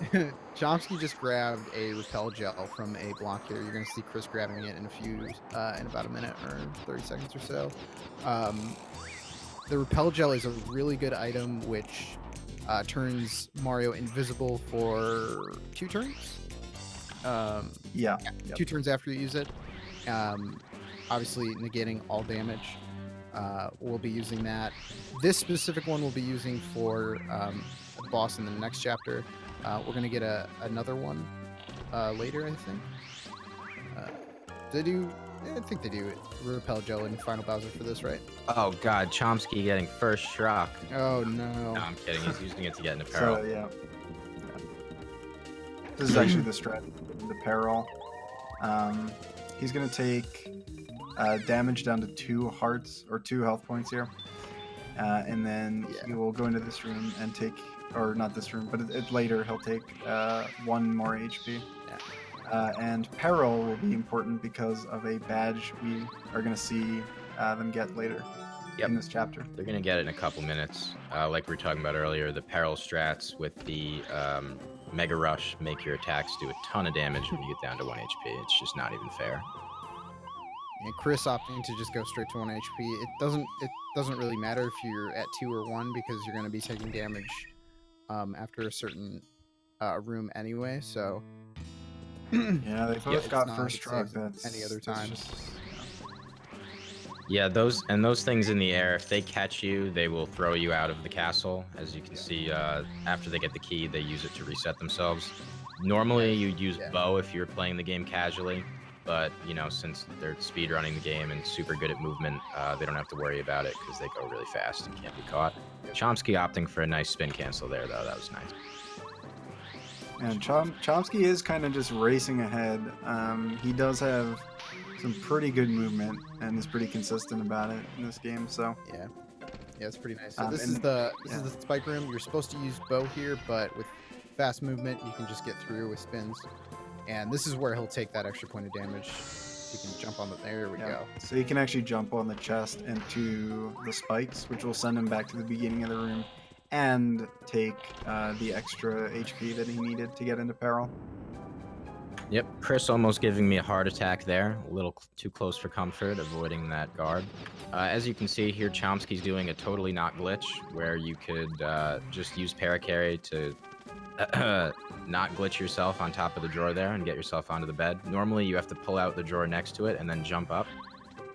Yeah, so ch0msky just grabbed that hidden badge, which is Mega Rush, which is kind of really useful. I believe it's... So when Mario's in peril, Mega Rush makes... Is it 4 damage? It's 4. It's plus 4. Yeah, plus 4 damage when he's in peril. And combined with Power Bounce, you're going to see absolutely how broken that is. Yeah, you'll be seeing really, really close in the final boss, or kind of final boss of this chapter. Yep. Dino Bros. Basically, in this category, there are some exploits that you can sort of use that aren't glitches, that involve clipping or going around textures and things like that. Yeah, that's, not really clipping, but the glitch categories of this game usually involve going out of bounds. So we just don't do any of that. Yeah, so that's a good question, is what constitutes a glitch in this game. I think anything out of bounds is kind of banned, but we also have a really good definition for kind of a catch-all. In Glitchless we ban any skipping of story triggers. So in this game there's an internal value that tracks where your story progress is, and certain things change that, increase it. So anything that would skip a story trigger is not allowed in Glitchless, as far as I'm aware. Yeah, there's some sequence breaking, cutscene skipping. Just most of it involves either going out of bounds or clipping into a wall and then going past something, which is super cool. But that's another category that I think Max and Blue are both really down for glitch categories. Yeah, I love Glitchless, but all cards is a category that I've been grinding lately. Is probably my favorite category, just because of how all over the place you go. But Glitchless, really cool speedrun, especially top level players like these guys, Butter, JCog, Glower. Yep, yeah, I think Glitchless is the best category though. All right, just throwing that out there. I really definitely up there for me. I really like the glitches in this game though. I think they're super cool. There's a lot of really cool stuff that you can do, and a lot of interesting useless stuff as well. Yeah, if you guys go check out RPG Limit Break just happened, and Yoshizilla, another really good player in this community in this game, did an all bosses run, which is a category that not a lot of people run, but it is kind of similar to all cards, but you can fight all the bosses, including optional ones, which that makes use of a lot of the same glitches that you'll see in all cards, and even a few more. Yeah, I would highly recommend watching that. And ch0msky and Chris are both escaping from Tubba Blubba now.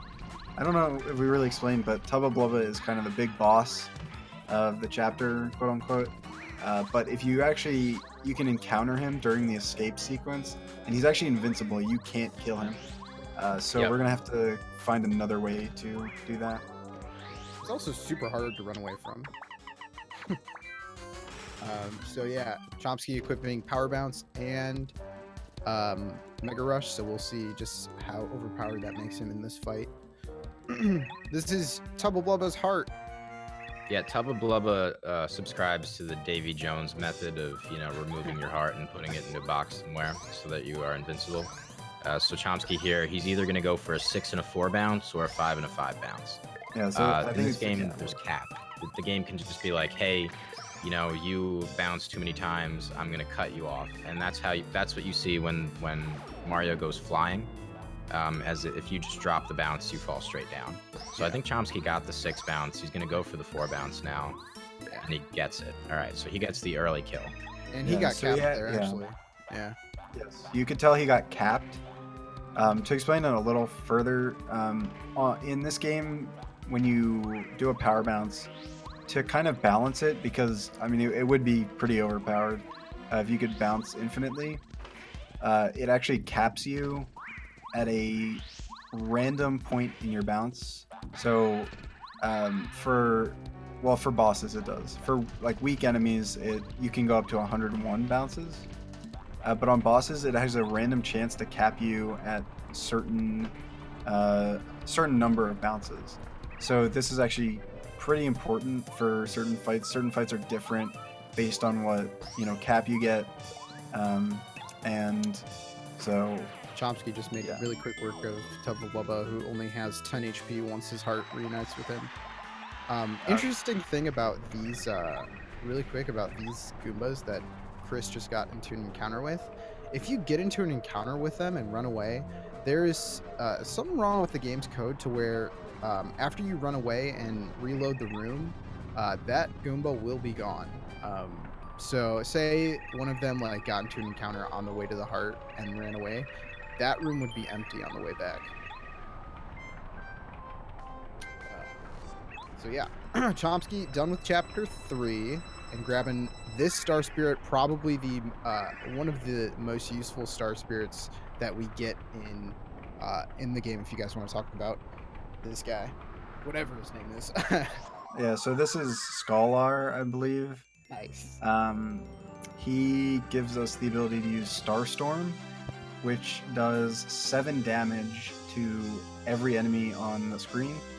And to real quick explain the Star Spirit powers, you have a Star Spirit like a Star Power meter, and it goes up by 1 bar every time you get a new Star Spirit. So right now we're at 3 Star Spirits, so we have 3 bars of Star Power meter, and each Star Spirit ability uses a certain amount of that meter for their given ability. So Star Storm is going to be used to do 7 damage to every enemy on the field, which is pretty good. Yeah, you use it for a few bosses. Every boss fight is pretty much routed, as you guys probably can assume here. Every single round, it's pretty much laid out exactly what you need to do. So you're going to see in chapter 4 on the final boss, they're both going to use Starstorm at a certain point. I think it's turn 3. Yeah. Or no, turn. It's just kind of unfortunate. It's a really long attack animation. Yeah, that's the downside. It's a payoff for how strong it is. Yep, and this is the best chapter coming up. Also, as you can see, ch0msky here is entering the Peach cutscene where Peach talks to Bowser. Bowser literally seeing Peach using a secret hallway to come into the room that he's standing in, and then it's just like, "Hey Peach, want to tell me what items Mario is afraid of?" You know Mario, right? Yeah, Peach is like, I guess you shouldn't give him a Thunder Rage because that would be really scary for him. And Bowser's like, oh, okay, give him the best item in the game. Yeah, so you can you can say that Mario hates such and such, and in chapter 4 there will be such and such there. So if you say an enemy, they'll put an enemy there, and if you say an item, he'll put an item there. Yep. Yeah. Yeah, Bowser is really just not very intelligent in this game. Him and his guards. This scene always made me laugh so hard because he just totally ignores the fact that she just came out of that secret door. So ch0msky upgraded, and I mean they both did. They both upgraded BP in their level up from Tubba Blubba.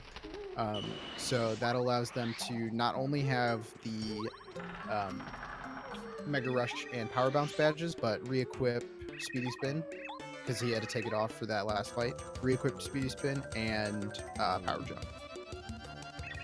Yeah, so one more thing to finish off, kind of explaining Power Bounce and Power Bounce caps.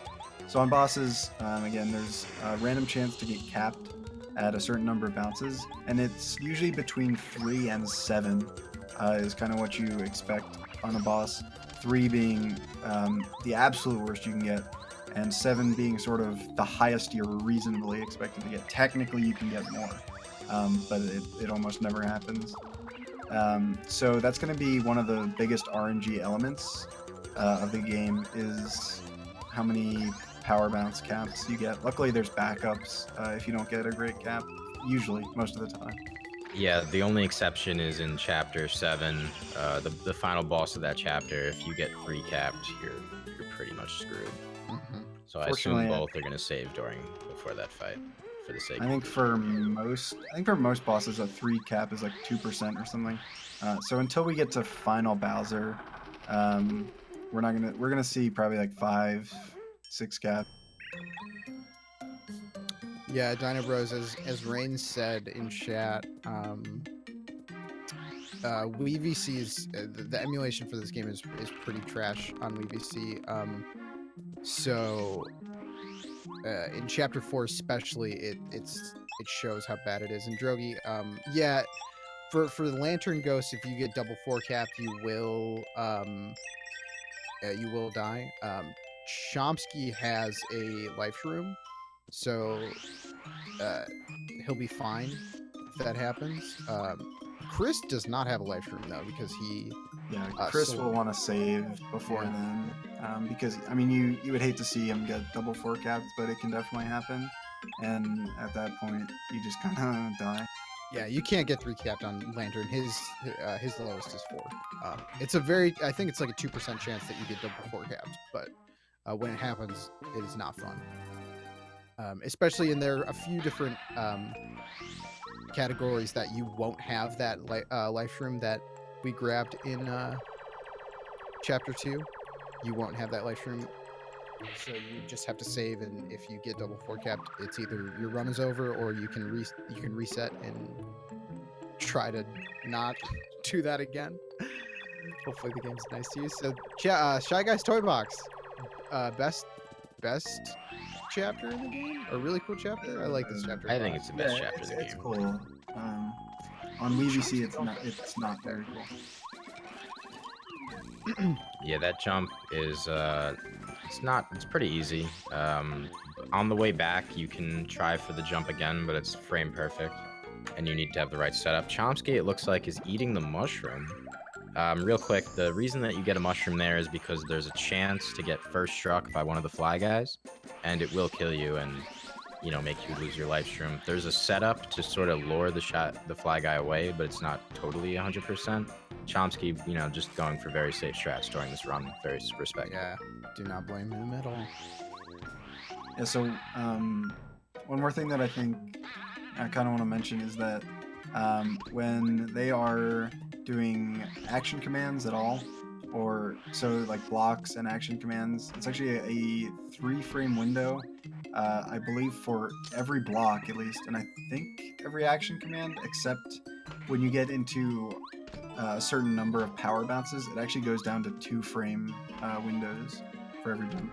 So I don't think it's quite as hard as in Super Mario RPG, but yeah, because this game runs at 30 FPS. So. Yeah, and then same thing for TTYD. TTYD goes back to 60. So really important that we put in the train before we go back into the toy box here, because you'll look silly if you jump into the toy box forgetting to put the train in.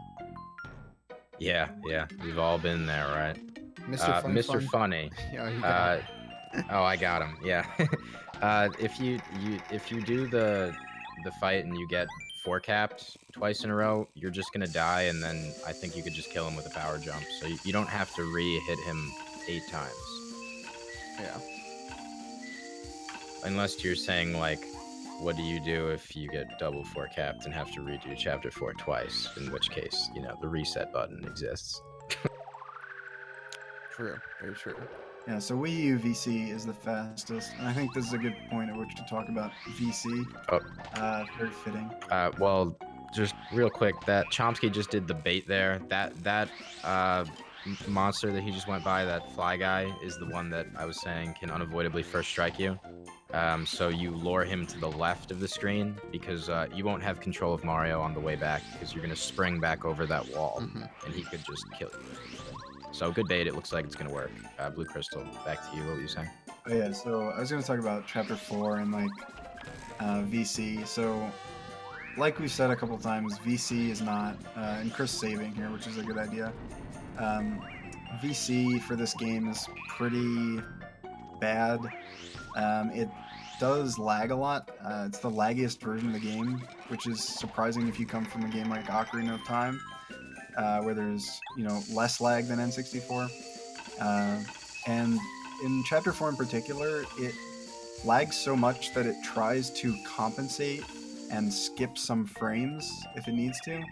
And especially in the final boss fight, that can kind of suck, because if it skips a frame where you hit an action command, it completely eats your action command, and that is not good, and you can definitely die for that. Yep. Looks like, well, let's see if Chris gets first struck on the way back here, because it looked like his setup was good for the bait. Oh, he's so solid. Yeah, he's fine. Berserk, as far as other enemies that can unavoidably first strike you, there is a Bazap. It's like a bee in Chapter 6 that can unavoidably first strike you when you ride a bubble. But I don't really know of any other enemies that can totally unavoidably first strike you. So ch0msky getting the cake. Going back into Chapter 4 now, he's got to bring the cake to the big gourmet guy, who's kind of a larger, shy guy who is very fond of cake. Yeah, cake, our favorite part of this game. He's the best.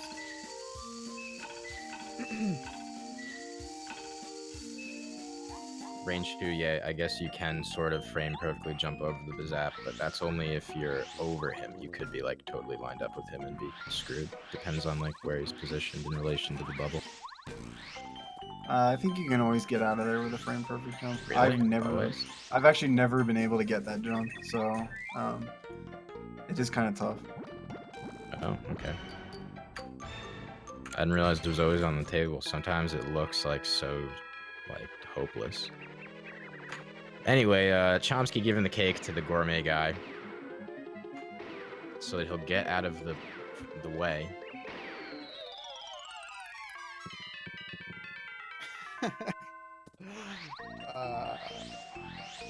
He loves cake, and we're gonna bake him some more cake later. That I bet everybody's so excited for. That cutscene. Yeah. Yep. Can't wait. I just can't.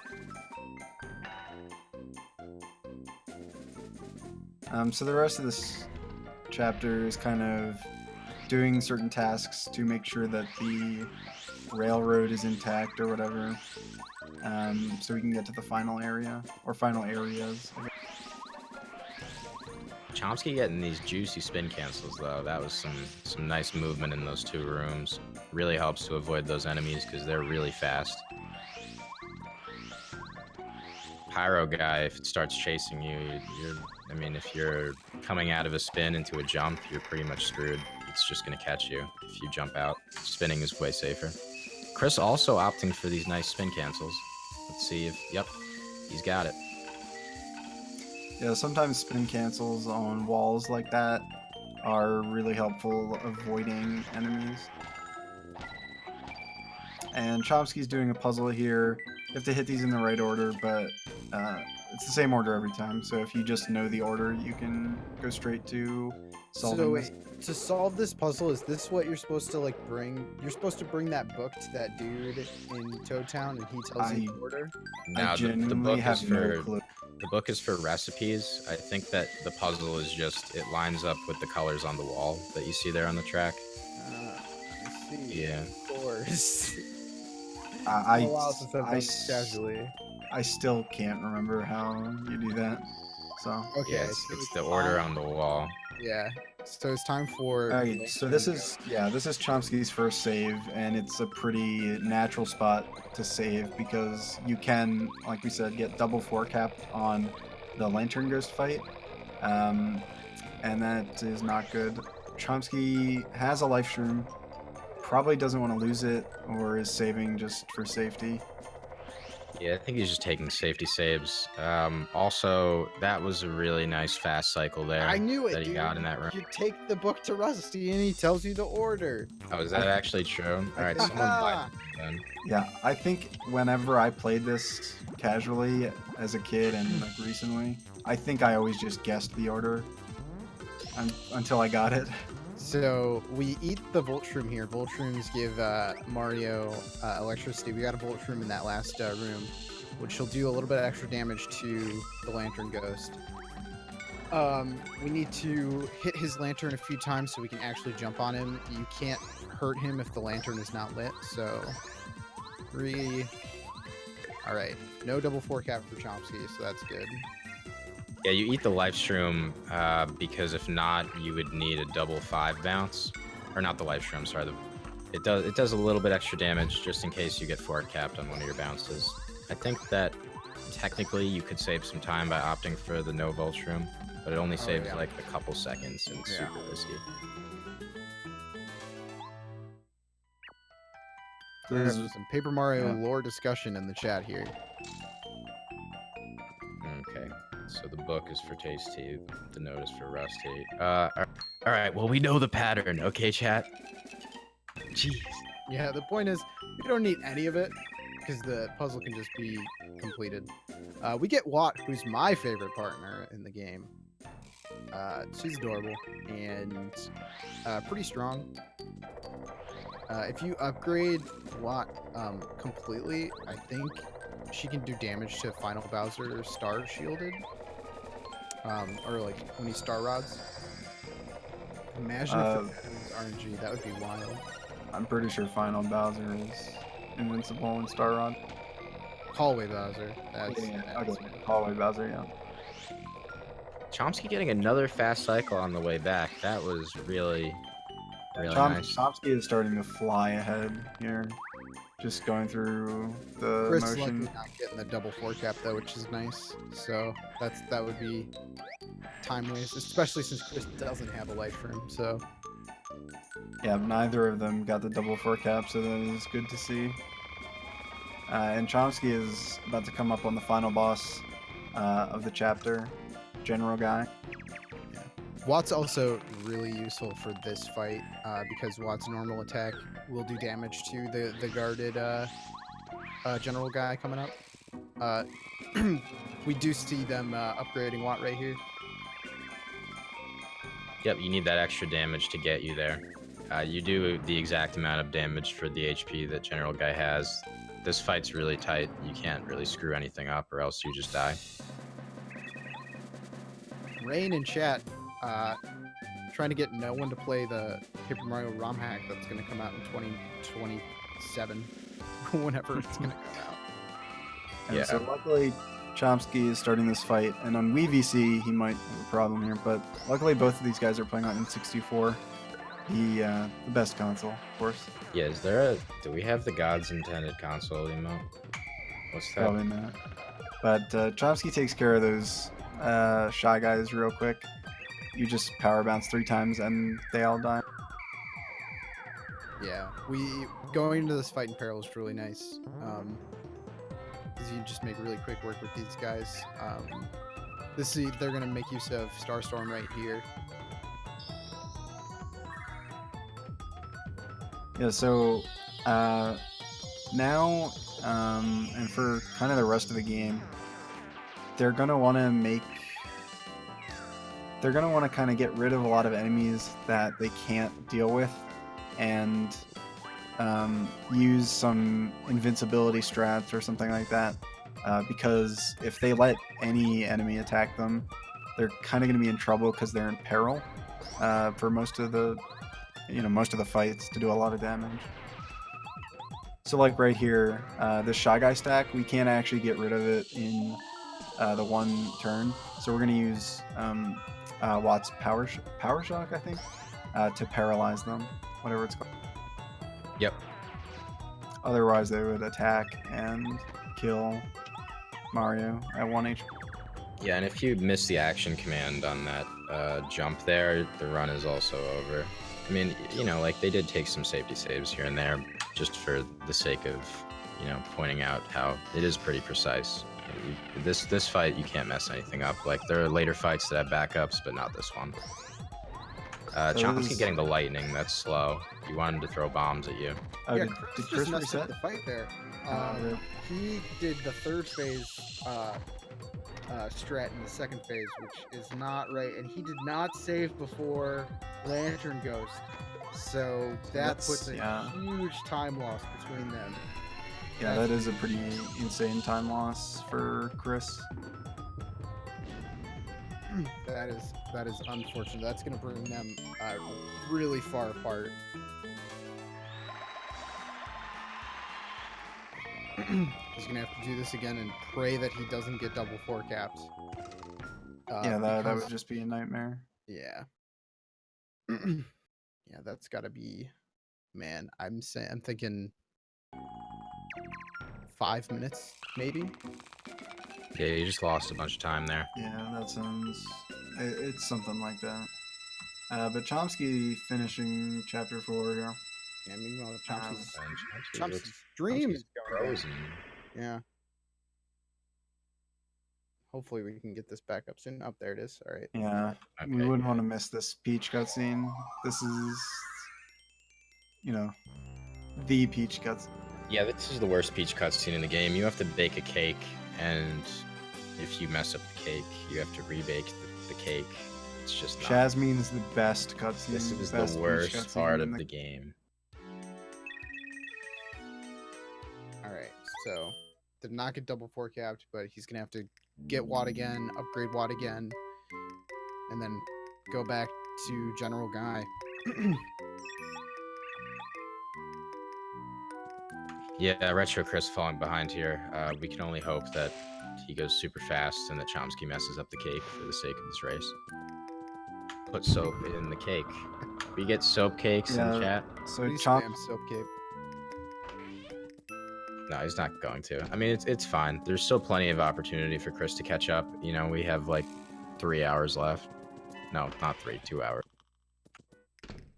Yeah, you know, yeah, something can happen to where ch0msky could lose a whole lot of time.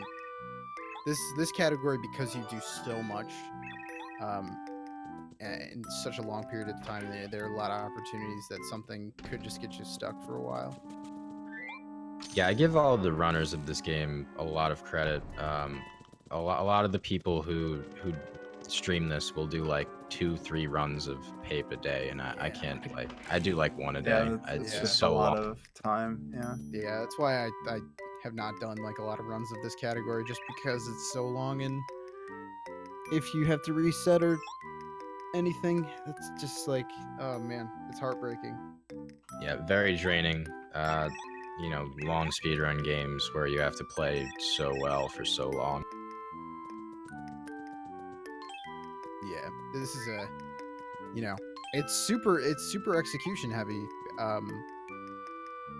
There's like, you know, a little bit of RNG, but all your time is going to be made up from doing everything in the most optimal way, moving really well, which is why I think it's really competitive, because, you know, it's all about how well you can get through room to room. ch0msky mashing A. He is gonna feed Gourmet Guy a good cake. Yep, you don't need to mash A as hard as ch0msky was doing there, but you know, I guess he just really loves mashing A. On another note, you could put things in the bowl without being anywhere next to the bowl, as you can see with ch0msky doing with the butter. The hitbox for the bowl is very large. So now this is the worst part, the scariest part of the run, I should say, actually. You have to put the cake in the oven, and I believe it can be between 23 and 45 seconds. But leaving it in for only 23 seconds is very stressful and very scary. Most players opt for like 24, 25 seconds. Yeah. I've failed the cake twice, trying to go for 23 once. Yeah, it's very hard. I failed it once on a really bad run that I just wanted to do 23, and I just killed the run, so it didn't even matter. Just rage quit. 24 to 36. Thank you, Glower. All right, Chris, remembering the strat for the stilts guys and using Starstorm. Yeah, so I think it's pretty easy to just go 24 seconds on your timer, if you can do the math. Yeah. Then nerves get to you, and you're like, "Is it 24? 20? God, oh no! You end up leaving it in for like 30 seconds. You're like, well, the split's pretty rare. No, I've never left it for 30 seconds. Shout All out right, to so Kendall in the chat. I love you. Taking the cake to gourmet guy. See if he likes it. oh, Yeah, of course, everyone knows you can bake the cake for 4.5 years and it will be fine because of how integers work. all right, he loves the cake. There we go. So basically, in this cutscene, Peach is baking the cake. Everyone in Bowser's castle displays zero professionalism. Peach waltzes up. Shy Guy goes, "I'm hungry, bake me a cake." Hands her a key to the castle. Lets her go down a level into more restricted rooms. Eats a cake. Tells her where the next star spirit is, and then dips. Yeah, and it only gets crazier in the next cutscene. Oh yeah, for sure. All right, well, very happy here. Chris looks like he's good. He's recovered. General Guy is dead. He's lost about 5 minutes, but I think he can make it up as long as ch0msky, you know, makes some mistakes here and there, or gets, you know, bad RNG. Still a very good run though. I mean, I think that ch0msky's had maybe 1 encounter and Chris has had 2. I mean, chapter 4 completed, barely encountered. You know, very good runs so far on both of the runners.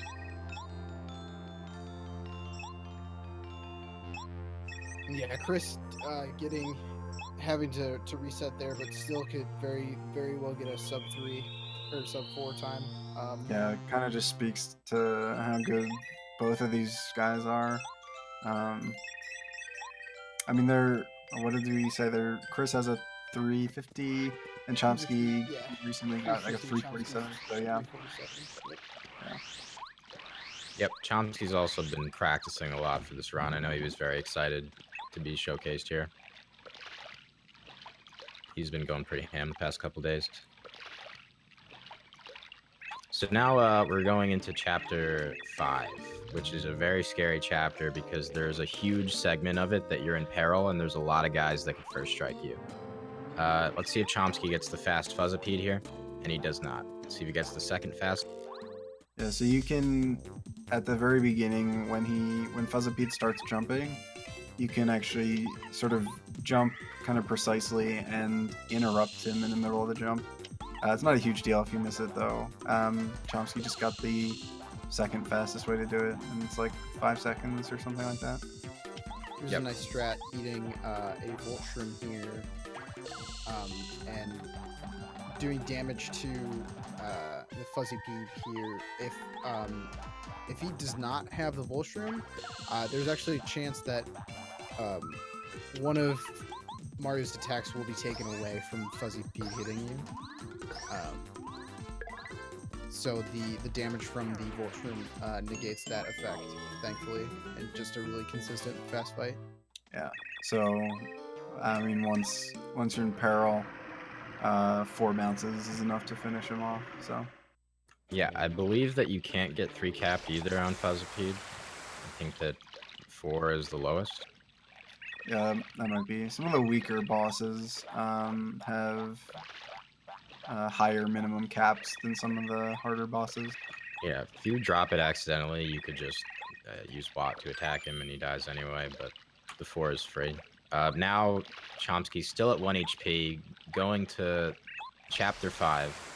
A lot of scary enemies in Chapter 5 that can either first strike you or prove very difficult to run away from. You have to go through the entire jungle segment that's coming up with 1 HP. So let's hope ch0msky doesn't screw up and get poked by a spear guy or something. ch0msky opting to press A. So if you press A during this cutscene, the whale will actually sort of blow water out of the blowhole, and Mario kind of rides it. Neat Easter egg that I actually never knew about until the other day. Yep, Chris about to put the cake in the oven here. Yeah, so again, ch0msky's about to start Chapter 5 in, I guess it's Yoshi's Island. But he's going to be in Jade Jungle, like we said, and doing the Yoshi hunt. And again, that's like kind of a really scary part because there are several enemies that are just out to get you. Hopefully ch0msky doesn't have to, you know, doesn't get any counter or first strike. That, you know, be unfortunate. I think it's just called Lava Island in this one. Yeah, oh yeah, Lava Island. Just doing my fact checking real quick on Wikipedia. Thank you, Wikipedia. It's pretty much Yoshi's Island.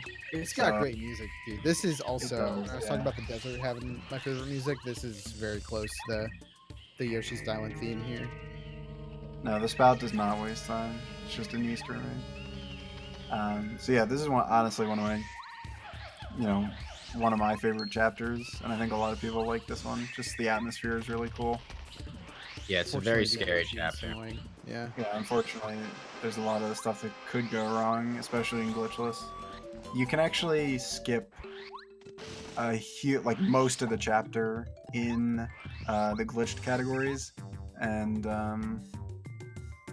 that is kind of a relief for the glitched categories that you don't have to do the whole Yoshi hunt. Yeah, you can clip yourself right into the volcano by just going out of bounds and using falls. It's great. You skip so much annoying, really nice, scary stuff happening over here. Yep. We also, get sushi. Yeah, go ahead. Sorry. She's really just useful for overworld stuff. Don't even really use her in any fights. And we're getting another batch here. Ooh, nice jump over the spear guy. Get Power Quake. Someone want to talk about Power Quake really quick? Sure. Power Quake's a move a lot like Bombette, where it attacks everybody on the board. It's a very powerful attack. Like, you're going to see him use it up ahead here to do 8 damage to everyone. It's very good. Use it a little bit in Chapter 6 coming up, too. Right here, you could actually soft lock if the bush doesn't land to the right of you, if you're too close to the right. It's also it's a set amount of damage that Power Quake does. It does not increase based on your hammer upgrade. It does increase with Peril though, Mega Rush. Yeah, yeah. So you'll do a lot more damage with Mega Rush. So actually, one thing that was brought to my attention recently is that people do not know about. So that fight we just did, that is called M Bush, like the letter M and then Bush. And it came to my attention that people do not know that the joke is ambush. I think that M stands for something. Wow! I didn't know that. I actually didn't know that at all. Commentator's mind has been dropped that bomb. Yeah. Oh my god, dude! When you just run this game like in Japanese and don't know what anything's actually called, it feels bad. Oh, Glower didn't know that. Wow, Glower called out. I believe Chris is. I don't know how much time that cost Chris. Honestly, 5 minutes, somewhere on that order. We'll have to do some kind of proper timing. I'm not sure what though. It is very significant though. That's a super unfortunate time loss, especially because he didn't save after Lantern Ghost. It'd be a lot closer if he had a save right before General Guy, but because he had to do Lantern Ghost again, that just puts them so much farther between each other. Yeah, I mean, not out of the question for Chris to kind of come back. There are, again, unfortunately, there's like some stuff that could go wrong. I think ch0msky's pretty consistent, but if Crystal King does not want him to continue, then that could be a problem. So it's not out of the question, but that is a pretty bit significant damper on Chris's run. Yep. As you can see, ch0msky grabbing the Fright Jar there for use in Chapter 6 when he has to fight some moles. If not, he has to use Airlift, which is really, really annoying. Right here, you can see ch0msky using something that the community voted wasn't a glitch. You sort of like skip a little bit of text, I believe, by just first striking the lava piranhas there. They're sort of in a cutscene. Yeah. I mean, you also get to first strike the enemy, so that's useful. They're kind of in a cutscene, but it's not really a glitch. I don't know. It's allowed. That's for you guys to decide at home whether or not that's a glitch. Yeah, that's the interactive part of the race. I honestly don't remember what I voted for that because I don't care, but because it's not super significant, but it is nice. It makes the fight a lot faster.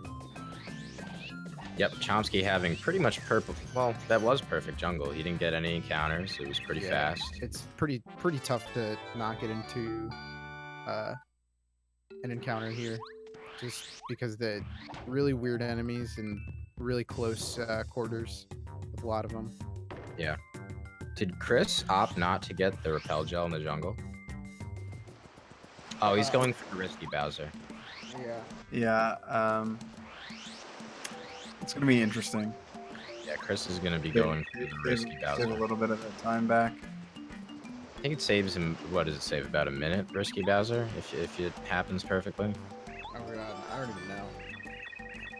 I think it's about a minute. Yeah. I don't think it's more than that. Ice, If he gets it, that'd be a nice time save. Yeah, Ice, I was talking about how ambush is a play on ambush and not, like, I heard people say like M might stand for mean bush or something, but I'm pretty sure it's just ambush. Yep. Also, of course, we gotta ignore Colorado. Normally, I guess if you're playing casually, you think you have to save him from those enemies, but you don't. You can just totally ignore. You don't. He doesn't deserve it. What has he done for us? Nothing. Colorado confirmed, super annoying. M is mimic in the Japanese. Mimic? Wow. Huh. I'm gonna look this up later. This is some lore. Yeah, ch0msky is going through the rest of the jungle here and doing this little puzzle. There's like a water spout that comes up, and usually you're supposed to push all these blocks to maneuver the water spout to come up and blow up the rock. But if you know where to place everything, it's pretty easy. Looks like ch0msky watched the Butterlord 120 stream last night to figure out that puzzle. Yeah, that's the fastest way to do the puzzle. Chris getting the power quake without encountering the shy guy. Did not opt to jump over the shy guy. Still getting it successfully, but a little bit slower. Yeah, that shy guy is just awful. Yeah, the spear guys are really troll because sometimes they just don't notice you and just like shake their spears and like dance around, and then other times they're like seeker missiles to come kill you. Ice, Chris messed up a general guy fight. He did a strat in the second phase that he was supposed to save for the third phase. He starstormed he jumped on the still guys, I think. Yeah. And hadn't saved since before Lantern Ghost. So. Yeah. So he had to redo Lantern Ghost. Fortunately, he saved before Lantern Ghost. Otherwise, we would have a big problem. Very true. Yeah. It's okay though. So ch0msky coming up on Raphael, who is the big Raven, and he's gonna get the Ultra Stone. I believe right now. Yes. And kind of continue on with the rest of the chapter. Yeah, he'll get the Ultra Stone, which will allow us to upgrade our partners even further, and more importantly, Raph will let us into the dungeon for the chapter Mount Lava Lava. Yep, thick Raven. We got big thick Raven here, and his little thick. I hate their feet, dude. Their feet are so weird. Look at their feet. Have you ever noticed Clubba's feet? Like if you're in the Peach cutscene and you're a Clubba, just look at the feet. It's so weird. Dude, wait, they have toes? Yeah, they have toes. Yeah, they all have toes. Right. I can't unsee this now. I've never noticed that they have toes that are like disgusting. That's the worst part of it. Oh god. Yeah, look at this. Don't look at it. Oh geez, I don't want to play this game anymore. I think I'm gonna stop running. It's over. You guys see those toes? That's the line. They've crossed it. Why are there 3? The birds have talons. That doesn't even make sense.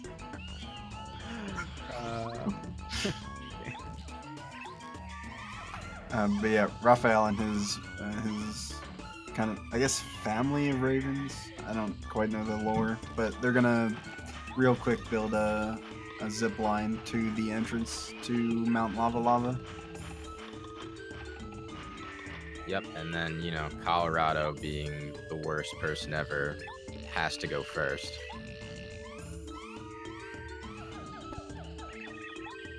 He's like, I got this. Yeah, Colorado is kind of gung-ho in this chapter.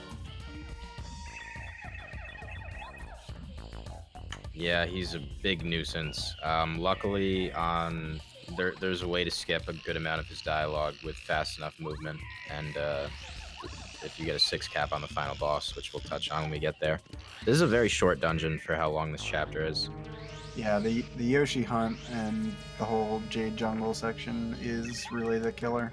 The volcano's not very long. Yeah, here you're going to see ch0msky. If you hold B as soon as you enter the room, the dialogue goes very quickly. In this game, cutscenes aren't rendered on their own, you know, so everything in the world is happening while the cutscene is going on. So that platform was moving, but ch0msky was able to get the fast cycle. Yeah, so if you do spin jumps on all these platforms, and basically you have quick enough movement, you can get to that platform just before it goes out of reach, and that cycle saves 15 seconds or something. Yeah, it's a little finicky to get used to it, but it's a really nice time save. And in this room, he's going to grab another life shroom, and there used to be, well, there is in other categories. There's a skip you can do for this puzzle, completely bypass it, similar to the pie jumps that we saw in chapter 1. But it's actually not. It was kind of determined, or well, it actually skips a story trigger, so it's not. It's no longer allowed in Glitchless. But in other categories, you would completely bypass this puzzle. It completes the lava puzzle for you. He He is is allowed to do that yeah. texture jump there, because that's just going around a collision. It's not a glitch at all. But if you can use paracarry to just fly across the lava and land on the other side, and that's a glitch because it completes the puzzle for you. Mm-hmm. Well, what ch0msky did that jump kind of around the collision, which is pretty much the skip. But he's allowed to do it after he completes the puzzle because it doesn't skip any story triggers. Yeah. And it's not considered like an out-of-bounds trick or anything. That just saves him going around and using paracarry to get over that little gap for his time. Yeah, so I think Chris is advancing pretty smoothly through the jungle. Yeah, Chris has had a good forest or jungle, yeah. Fortunately, they haven't had any big problems with encounters or, you know, anything like soft locks or anything like that. Yep. Dreaded in chat, still trying to relate everything to how awful VC is. Now our boy Paracarry is double upgraded, so he's ready to go to do some serious damage. Paracarry being the OG best character in the game as far as partners go. Yeah, so that upgrades his damage by 1 more point, which is fantastic, and he's also going to get Air raid. Air raid, Air raid, which attacks all enemies. He just equipped ice power, which is going to be useful in this next fight. Ice power is a badge that will do damage. It'll let him do damage to fire enemies, and increase damage as well. And if you were watching ch0msky go through that room, you can actually, instead of trying to avoid the encounters with the embers, you can get damaged by the fire bars and just go through them with invincibility frames. And it's actually useful because he wants to have 1 HP to get into peril anyway. There's another puzzle that can be skipped in a glitched category, but we have to push this block around here. I'm really upset that this... Well, he's going to be able to at least skip the dialogue by just using fast movement to spin up into the loading zone as soon as the spiny you're about to see breaks the wall. Yeah, there's actually a number of things that can kind of be small things that can be bypassed with speedy spin and good movement that they didn't really intend you, like the guards in the mansion in Chapter 3. Yeah. So as you can see here, yep, ch0msky spins right up into the loading zone. If not, you have to listen to Colorado gets up and starts babbling. This you have to watch though, or else you soft block. So he's going down now. Actually, you can skip that text with TAS level movement, but you know, it's so precise. You need spin cancels on the wall, and it's like by a frame or something. So Nice swag hammer. ch0msky's about to fight the boss of the chapter, Lava Piranha. So there's a little time save at the second half of the fight if he gets good RNG, but we'll see when that happens. Yeah, right. I thought that caused the soft lock. I don't know. Well, I think you can use like Peach Warp or something. Or like you can get around it using glitches. So here ch0msky has to block 1 in order to get down to 6 health, and then the next attack will hit him for 5 and he'll get into peril. It's kind of a weird attack to block. You have to wait a lot longer than you think.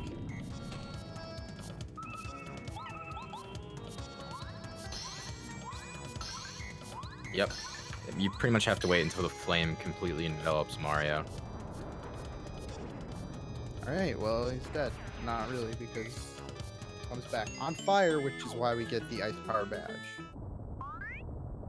Yeah, so this boss was probably one of the harder ones for a lot of people as a kid.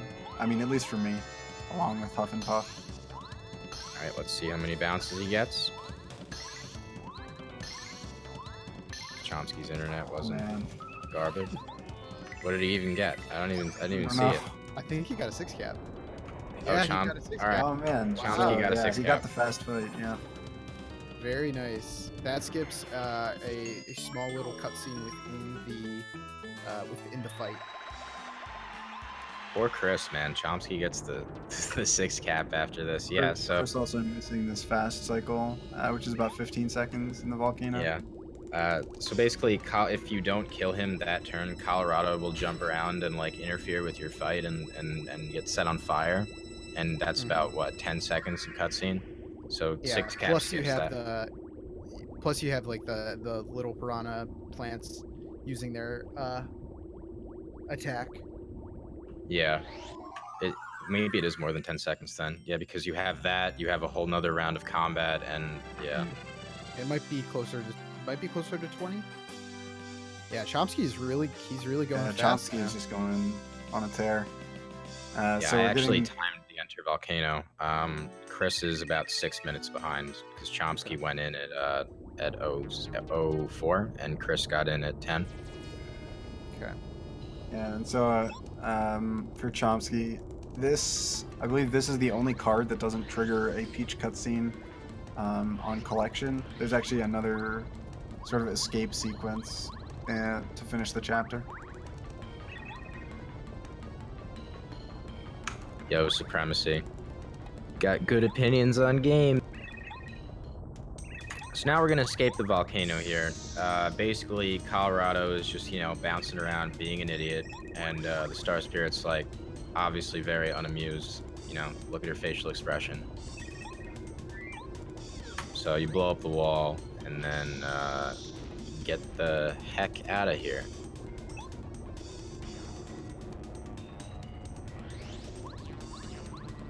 Yeah, so pretty much the volcano is exploding and or erupting. That's the word. And you're just trying to escape. Yep. This giant archaeological find only has 1 chest worth of artifacts, apparently. So Colorado's like, oh no, give me the vase, give me the vase. Star Spirit's like, Colorado, what are you doing, man? We gotta get out of here. Luckily, the volcano somehow launches the chest into the jungle. And It's actually an important item in that chest that we'll need for the rest of the game, or to get to the rest of the game. A bit of a MacGuffin, honestly. Yeah, actually required in every single category. Yep. Okay, Peach cutscene number 5. Who's This counting? one- Yes, I Yeah, think. it doesn't matter. Well, there's one in prologue, right? So I guess 6. There's Oh, 2 yeah. in prologue, isn't Yeah, there? there's right. one that doesn't involve Peach, but Yeah, this one features more of Bowser's minions not really having the best professionalism. God, they're bad at their job, man. So, if you were watching ch0msky, he's gonna enter this room and encounter a Koopa troll, and instead of sending her back to her room, like they should, they're gonna actually invite her to play on a game show. Yeah, they're Basically, hosting an illegal Jeopardy. backroom game show. Oh, Chris clipped into that block there. You guys see that? It's weird. Yeah, that's weird. Disqualified from the race.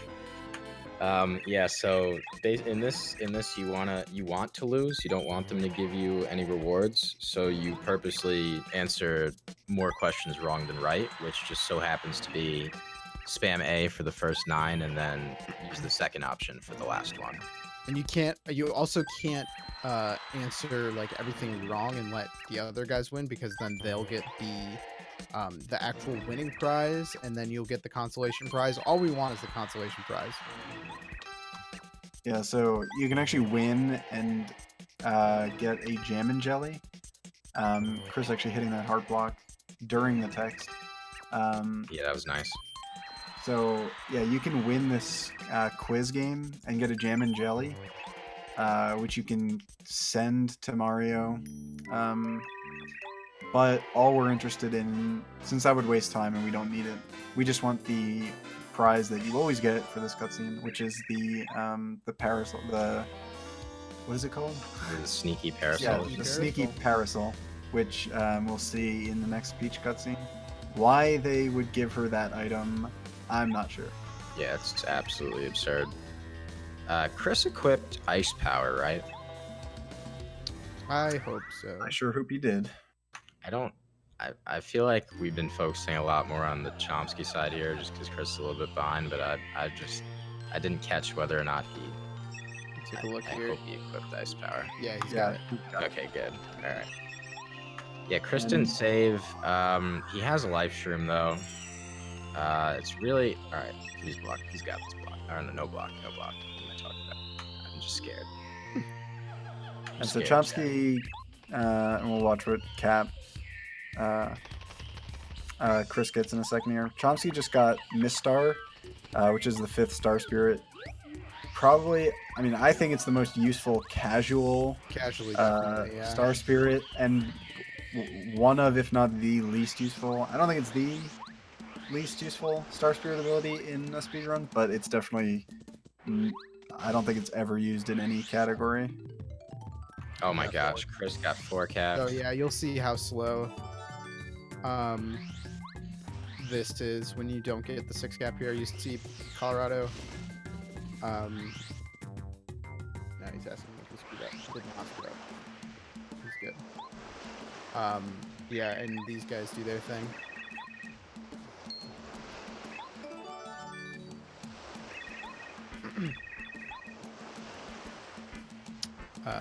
So yeah, we get that item from the jungle in the chest and give it to Colorado, and he gives us the seed. That's the 4th seed, which will let us get to the next chapter.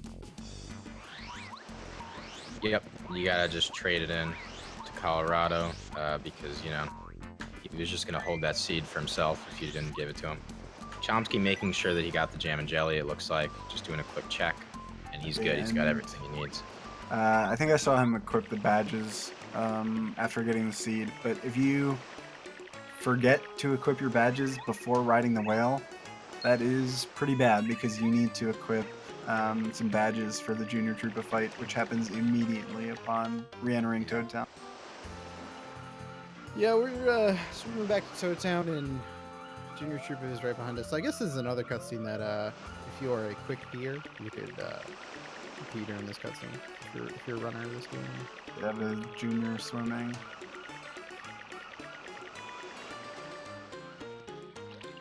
Yeah, Junior's swimming after you. This guy just hates Mario so much. He's got to follow him to the ends of the earth. He will not Literally give up. swimming to an active volcano. Yep, so we got Spike Shield equipped now because, you know, having learned from last time getting stomped on his face in Forever Forest, he tries to defend himself, but no, we have Spike. Yeah, I'm saying one thing, yeah. So Junior Troopa, we fight him a lot during the game, the course of several chapters, and he keeps upgrading every single time we fight him. So he gets different powers and abilities and more health as we go on. Fortunately, he's all tuckered out from that swim.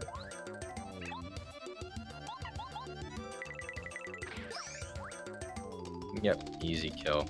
You intentionally don't block this because it assists in a peril strat in the beginning of chapter 6. Yeah, we fight him prologue 1, 3, 5, 7, 8. So there are 6 junior fights.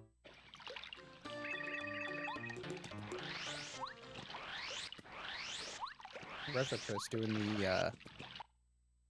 the chat commentary for us. Taking our jobs. So we're on our way to chapter 6 now, which is I think everybody agrees that chapter 6 is not the best chapter in the game. Max, I disagree with that sentiment. You like chapter 6? I I actually like it more in a speed run than I do casually. I think the movement is pretty cool in the speed. Oh man, it's Nah, so, 2-1. You're outvoted. It sucks. It's so boring, Darn. dude. So yeah, there's gonna be a good amount of backtracking in this chapter. Yeah. You need some key items to finish the chapter and get to the final boss, and that's pretty much doing a lot of errands for the different characters. Yeah, you're pretty much just an errand boy running back and forth, doing things for the flower people. Chat, Striddle, I kind of agree with that sentiment. I will sort of give you that Yeah, I like it but don't like it at the same time. It's chill. It's super chill. Yeah, I agree with what Icewind said for sure. And I think I actually really like the music in Chapter 5, like all of it. Probably not a popular opinion for the cloudy theme, but I kind of like it. I like Chapter 5, Ice. I disagree with this wholeheartedly. I also like chapter 5 a lot. I would still put chapter 5 over this chapter. And yeah, Striddle, you'll probably find comfort in most people had a lot of trouble with Huff and Puff, the final boss of this chapter. Yep, so Chris is at the game right now, throwing the game. ch0msky, you'll see, is here at these moles. This is where we're going to see him utilize the Fright Jar. Fright Jar is way faster than airlifting. And, Nice. alright. So, that's Very good. nice. Yeah, that's perfect.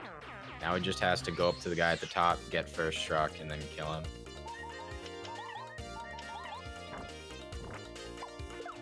Getting back into peril to make this jump ×2 easier. Or, well, you know, workable to get to 12 damage. Yep, you're pretty much one-tapping every enemy that you have to fight at this point, because like Blue was saying earlier, you're very weak. You're gonna get one shot by most enemies. Yeah, so fortunately these moles are kind of a pushover, even if you don't have Mega Rush. They're pretty easy. Yeah, these ch0msky mole getting trolled by hitboxes are collision. awful. These mole hitboxes are terrible. But basically you're just fighting these moles because they're messing around with Petunia's roots or whatever, and then she'll give you one of the 3 main items that you need for the end of the chapter. Yep, and he'll also level up here and be upgrading FP. But yeah, for some reason, the hitboxes on these moles, you have to like encounter them in the front, like where the dirt is, and not where their like faces are. It's very weird, not consistent at all. Yeah, it can be pretty terrible. So Parakarry's air raid doing 6 damage to just everyone, and these mole fights are no sweat. Yep, Parakarry continuing to be the GOAT. Yeah, it's pretty much the same as Bombet's power bomb, but you're able to hit all enemies on screen, even the ones like flying, unlike Bombet. I think it takes 1 more FP probably, or actually I don't know. So in any event, ch0msky just got a red berry. One of the gimmicks in Chapter 6 is the berries. There are 3 of these berry-eating plants. I don't really know what they are. You need to feed them their color berry to get through these gates. So that's how you kind of unlock the next area of the chapter. Yep. And this room is pretty awful. You have to go through these guys. Yeah, and he just got through there, no problem. He has to go back through there, or 2 more times, 1 forward and 1 backward. Yeah. That room sucks, especially as a beginner. You can, you know, if you don't have the movement really down, and you get first struck by that Bazap, it's not good. Because I think in most categories, you don't have a ton of health to work with. So, and it just wastes a lot of time. I mean, in that room though, for me personally, I think the meatballs are way worse than the Bazap because the Bazap's pretty easy to dodge. Yeah, the I mean, meatballs, it's they easier come to at you in a dodge, curve. but it's worse if you do get hit by the Bazap. So. Was there a Maisie Daisy back there? That's useless. I don't know if he actually saw him. Damn, ch0msky missing a swag hammer there. That's a huge time loss of about 1 second. Yeah, you'll see a lot of those in my runs. Missed swag hammers. So I go for every single one. Yeah, this one particular jump here that he just paracarried over, you can actually do it with a jump, but it's frame perfect. The only one I've ever actually seen do it semi-consistently is a newer runner named Hednisk. But I think it's just so not worth it to go for. Does Hednisk go for that? Yeah, That's he sick. does. He gets I love it. that jump. All right, so here we're going to the maze. I'd never do that jump in a run, but... No, I would never, but that's sick. Yeah, so we're at the maze. You pretty much roll up to the maze and get jumped by these Lakitus because they're evil for some reason.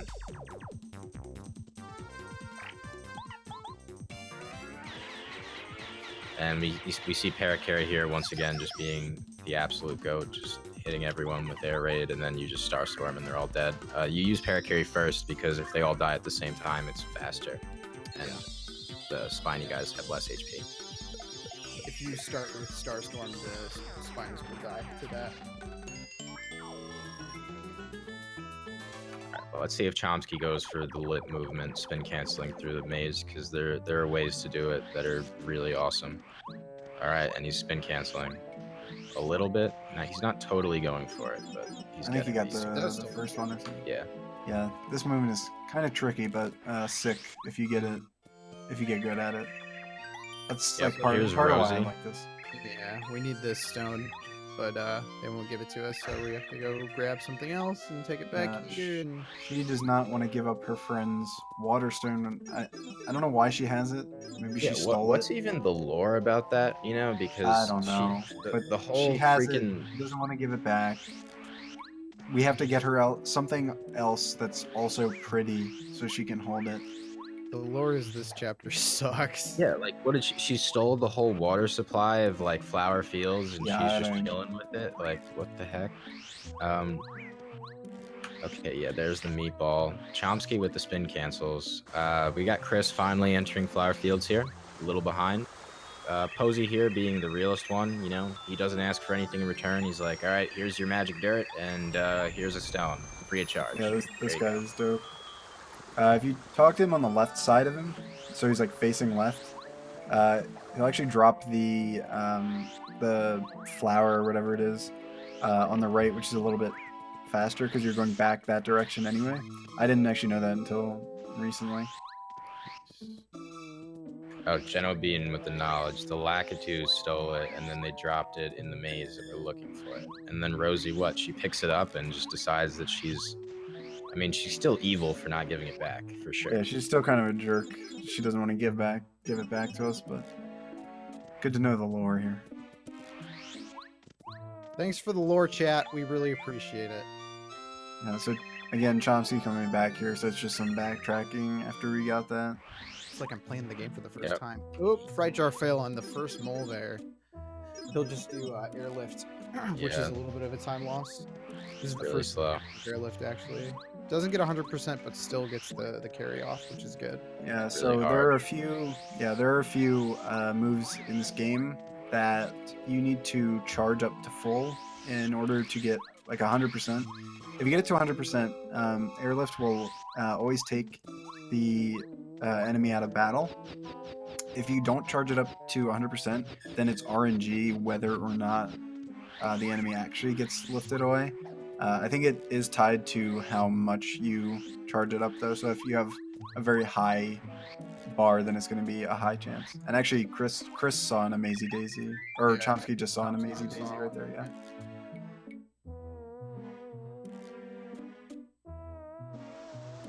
All right, ch0msky with a 229.41 Waterstone placement. Let's see if we can remember that for when Chris places the Waterstone.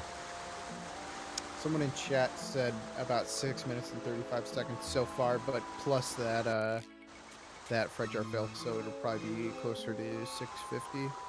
Yeah, it really sucks that Chris is also getting the worst RNG. ch0msky's getting perfect RNG in this run. Yeah, It was nice ch0msky's at the RNG beginning. They both got really good RNG. really fantastic. But then Chris got the second try speedy spin. Yeah, but even then it was pretty close after chapter 2. Yeah. And even chapter 3 wasn't a huge difference. But yeah, that time loss on General Guy was pretty unfortunate. ch0msky getting a second bubble berry, probably his backup. Yeah, it's a good backup for chapter 7 too, going into Junior Troopa fight if you end up screwing up the sewer. I think it's 5 HP, 5 FP. Yeah, I think it's just 5 HP. Yeah. Oh, just 5 HP, not both. Yeah, I don't think it's FP. Oh, the Bubbleberry? Yeah. Yeah, that is just HP. Thank you, Wahami, for writing that in chat. It might be 10 HP. No, it's 5 HP. Okay. As someone who has to use that backup every run, I could tell you. Yeah, I feel ya. So we used the bubble. Oh my gosh, Chris almost got the first strike. That was really close. This is going to be an example of where RNG could screw over ch0msky if he gets first struck out of this bubble. Oh yeah, so like the fly guy here, the zap can... Okay, so he got pretty lucky, and or he got decently lucky, and Going into didn't get the encounter. here for this next fight coming up with our last partner, Lackluster. Yeah, so he takes the 1 hazard damage, and then we'll take 8 more damage to get into peril. And right here, ch0msky can do some movement, place Bombette, and get up these stairs as fast as you can. Yes. You can actually make it to that very top stair, which is kind of, I still haven't gotten that, so that's like my holy grail. I want to get that. I want to get the top step. No, he's not Spike, chat, alright? It's Lackluster. He's not cool. Yeah, well, we fight him thinking he's Spike. Yeah, his girlfriend's like, Lackluster!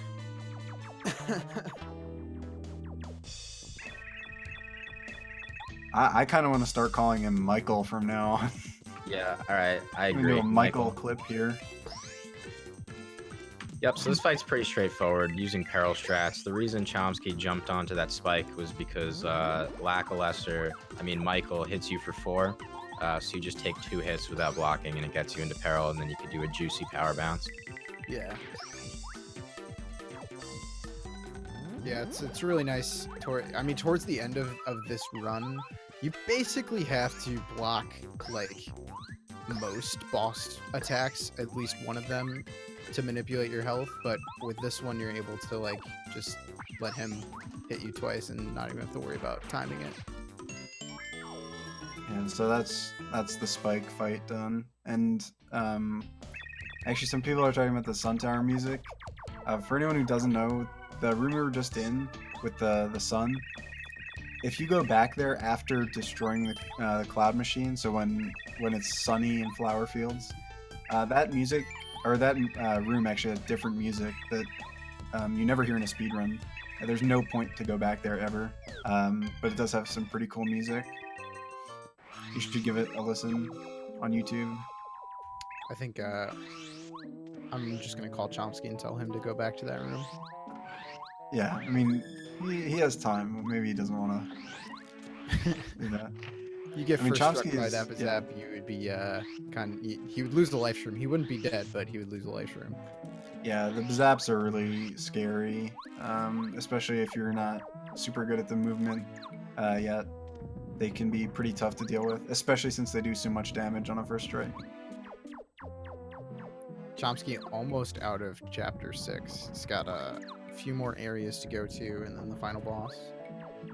Yep. So just doing this puzzle, I sucked at this puzzle as a kid.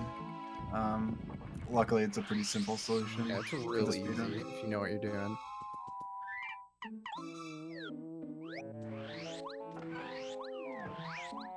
So this fight, the machine fight, to get rid of these bad guys, is pretty easy as well.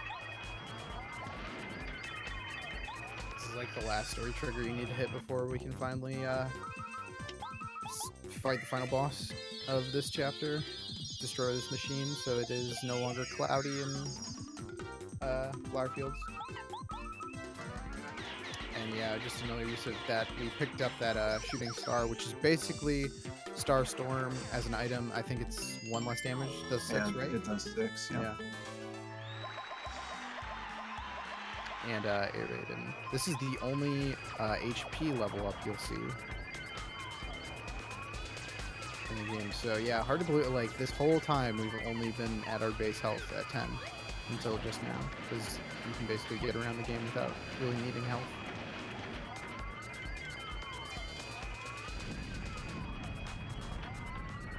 So now we've kind of gotten rid of the machine that's causing flower fields to be cloudy. So you can see it's sunny now, and the sun, returns to the sky.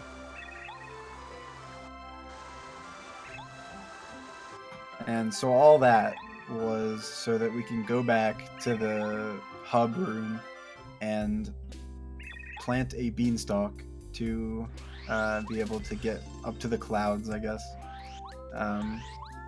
So we've gotten 3 items. We've gotten the miracle water, the seed, and the soil in order to plant the beanstalk. And now it's sunny, so the flower can actually grow. And we're going to be upgrading Lackluster twice, actually. Yes, for the hurricane move. So that's the first one right there.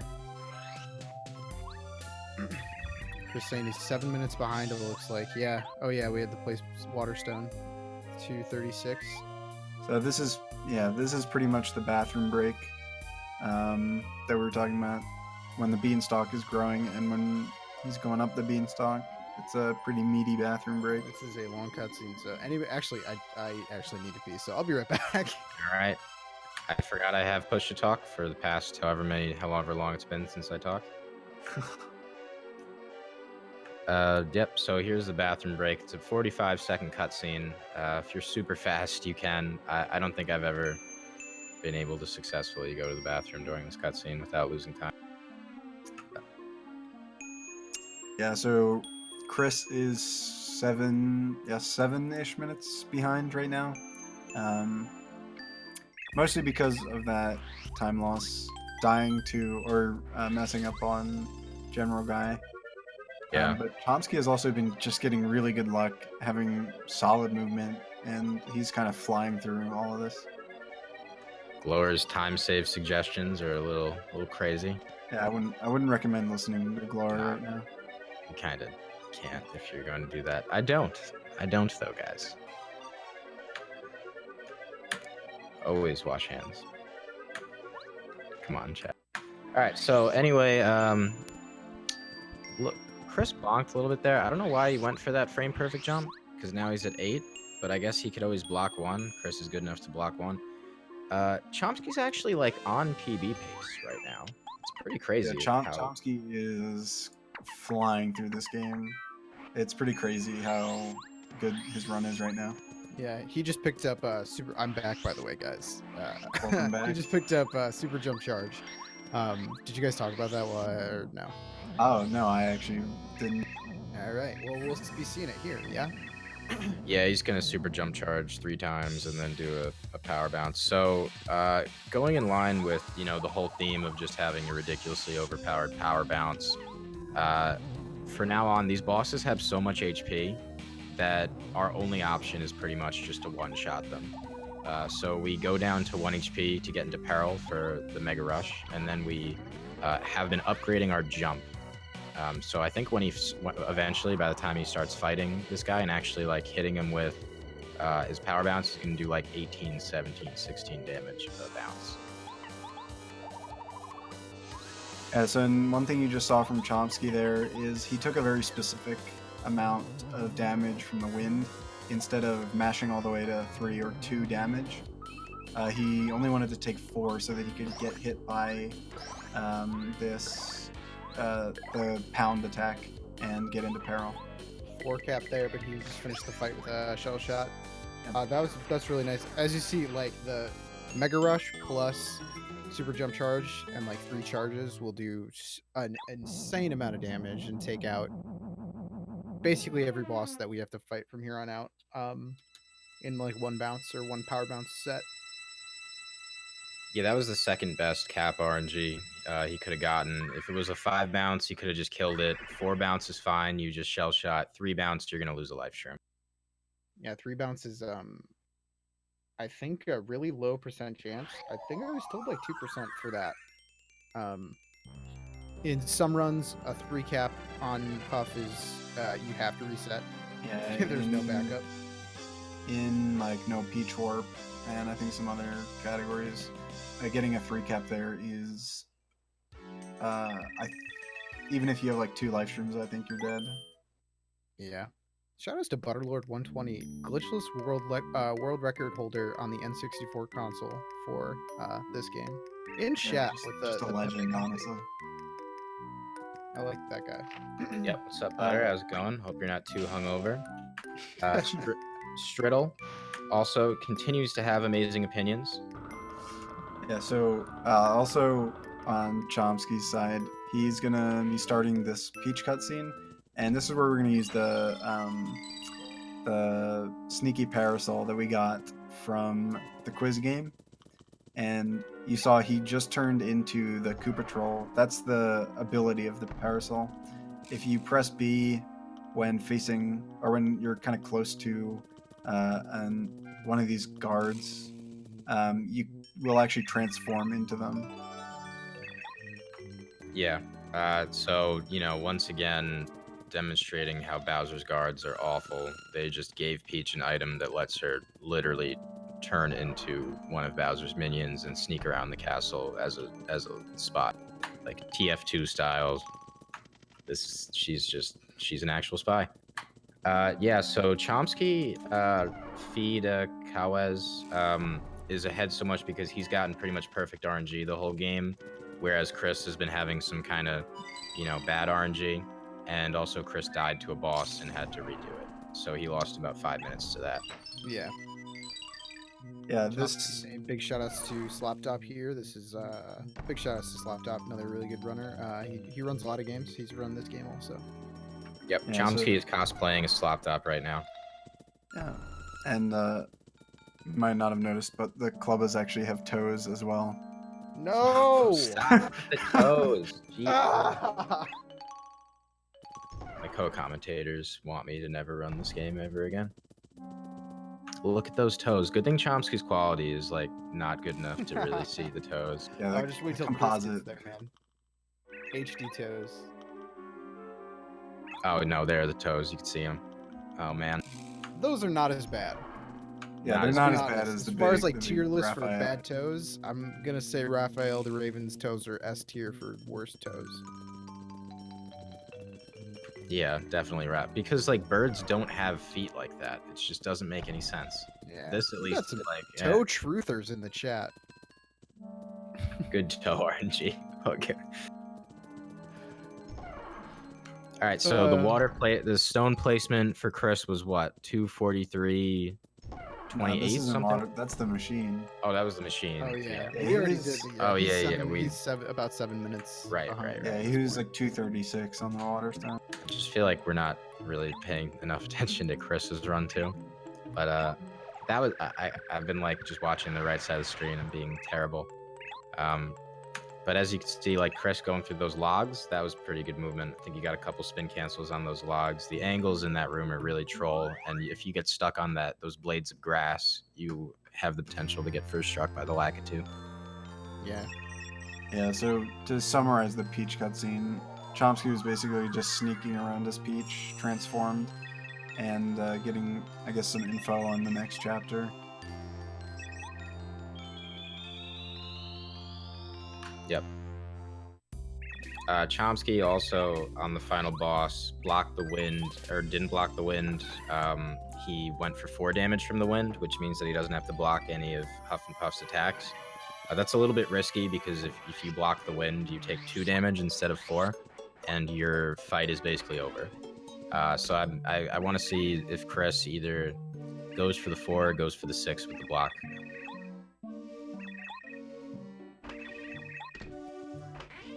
So right now, ch0msky is talking to Merlin to activate a door in the sewers, which will take him to chapter 7. The dreaded sewers. All right, Chris taking a safety save. I like it. Let's not. No repeats of chapter 4. Yeah, it's a smart safety save right there. And ch0msky is going to be on his way, but first, he's got to fight Blooper. And this Blooper, actually, the game probably wants you to fight this Blooper a little bit earlier in the game. There are actually 3 different bloopers that you can fight in the game in 3 different spots, and every time you fight one, the other spots, whichever the next one you go to, will be the next upgraded blooper. It goes just blooper to electro blooper to super blooper. So this is the first spot he went to, and it's going to be blooper since he hasn't fought any of the others. Yeah, so all of the glitched categories, I think all of them go into the sewers super early, because in the Toad Town sewers, there are pipes to all the different locations, and if you can get to those pipes early, which we can through the infamous Blue House skip, we can actually get to a bunch of locations really early. Oh god, ch0msky with the. I don't know that what ground ch0msky pound just attack. did, but That I'm was impressed. very strange. All right, ch0msky's going to grab the last boot upgrade here, the Ultra Boots. That was Yes. pretty scary. He Yeah, he that was dodged very weird. with the ground pound because he knew that it would spin backwards. Yeah, you knew, dude. It's fine. That was awesome. Oh man, and I'm Let's see what Chris does over here. Now that was we, scary. oh yeah, so Chris has to do this wind block. Looks like he's going for 6. Yeah, 6 I is don't safer. I'm really bad at blocking the Huff attacks though, so I usually go for 4. ch0msky doesn't. It's later than you think. Yeah, so it's so late. So since ch0msky got the Ultra Boots, that does a few things. We can now do the sort of this upgraded spin, which gives us a bunch of extra height and allows us to hit those blocks. And Did it he also just get 3 caps? He did get 3 yeah, caps. he did get 3 caps. Oh my gosh. Chris Yeah, got 3 this- caps. this Sorry is about cutting you just off, but Chris Getting got 3 worse, caps yeah. here. And he has a life stream, yeah. Yeah, I think so. I don't think this is run over. I'm not. I think he can just back it up with. Okay. Go air raid. I think he could have just done.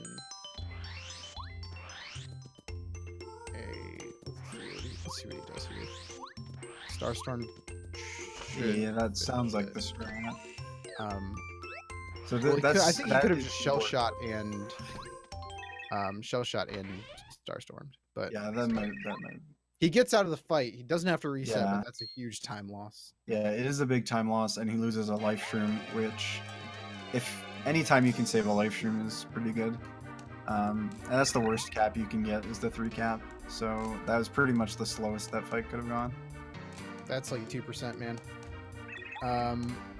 And so ch0msky, he is in Chapter 7 now. Shiver City, a lot of people's favorite areas are these little bumpties, these penguins. People love them. I personally think that they would make great Paper Mario partners if they ever went back to the partner system.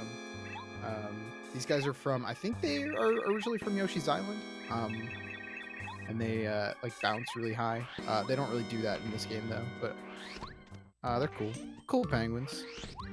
Yeah, so the kind of story of Chapter 7 is you just visited the mayor's house, and I guess you sort of go into his house and find him lying on the ground, and supposedly he's dead, and his wife accuses you of being the culprit, and you have to do this whole thing to prove that you're not the one who killed him, and then there's a little twist at the end.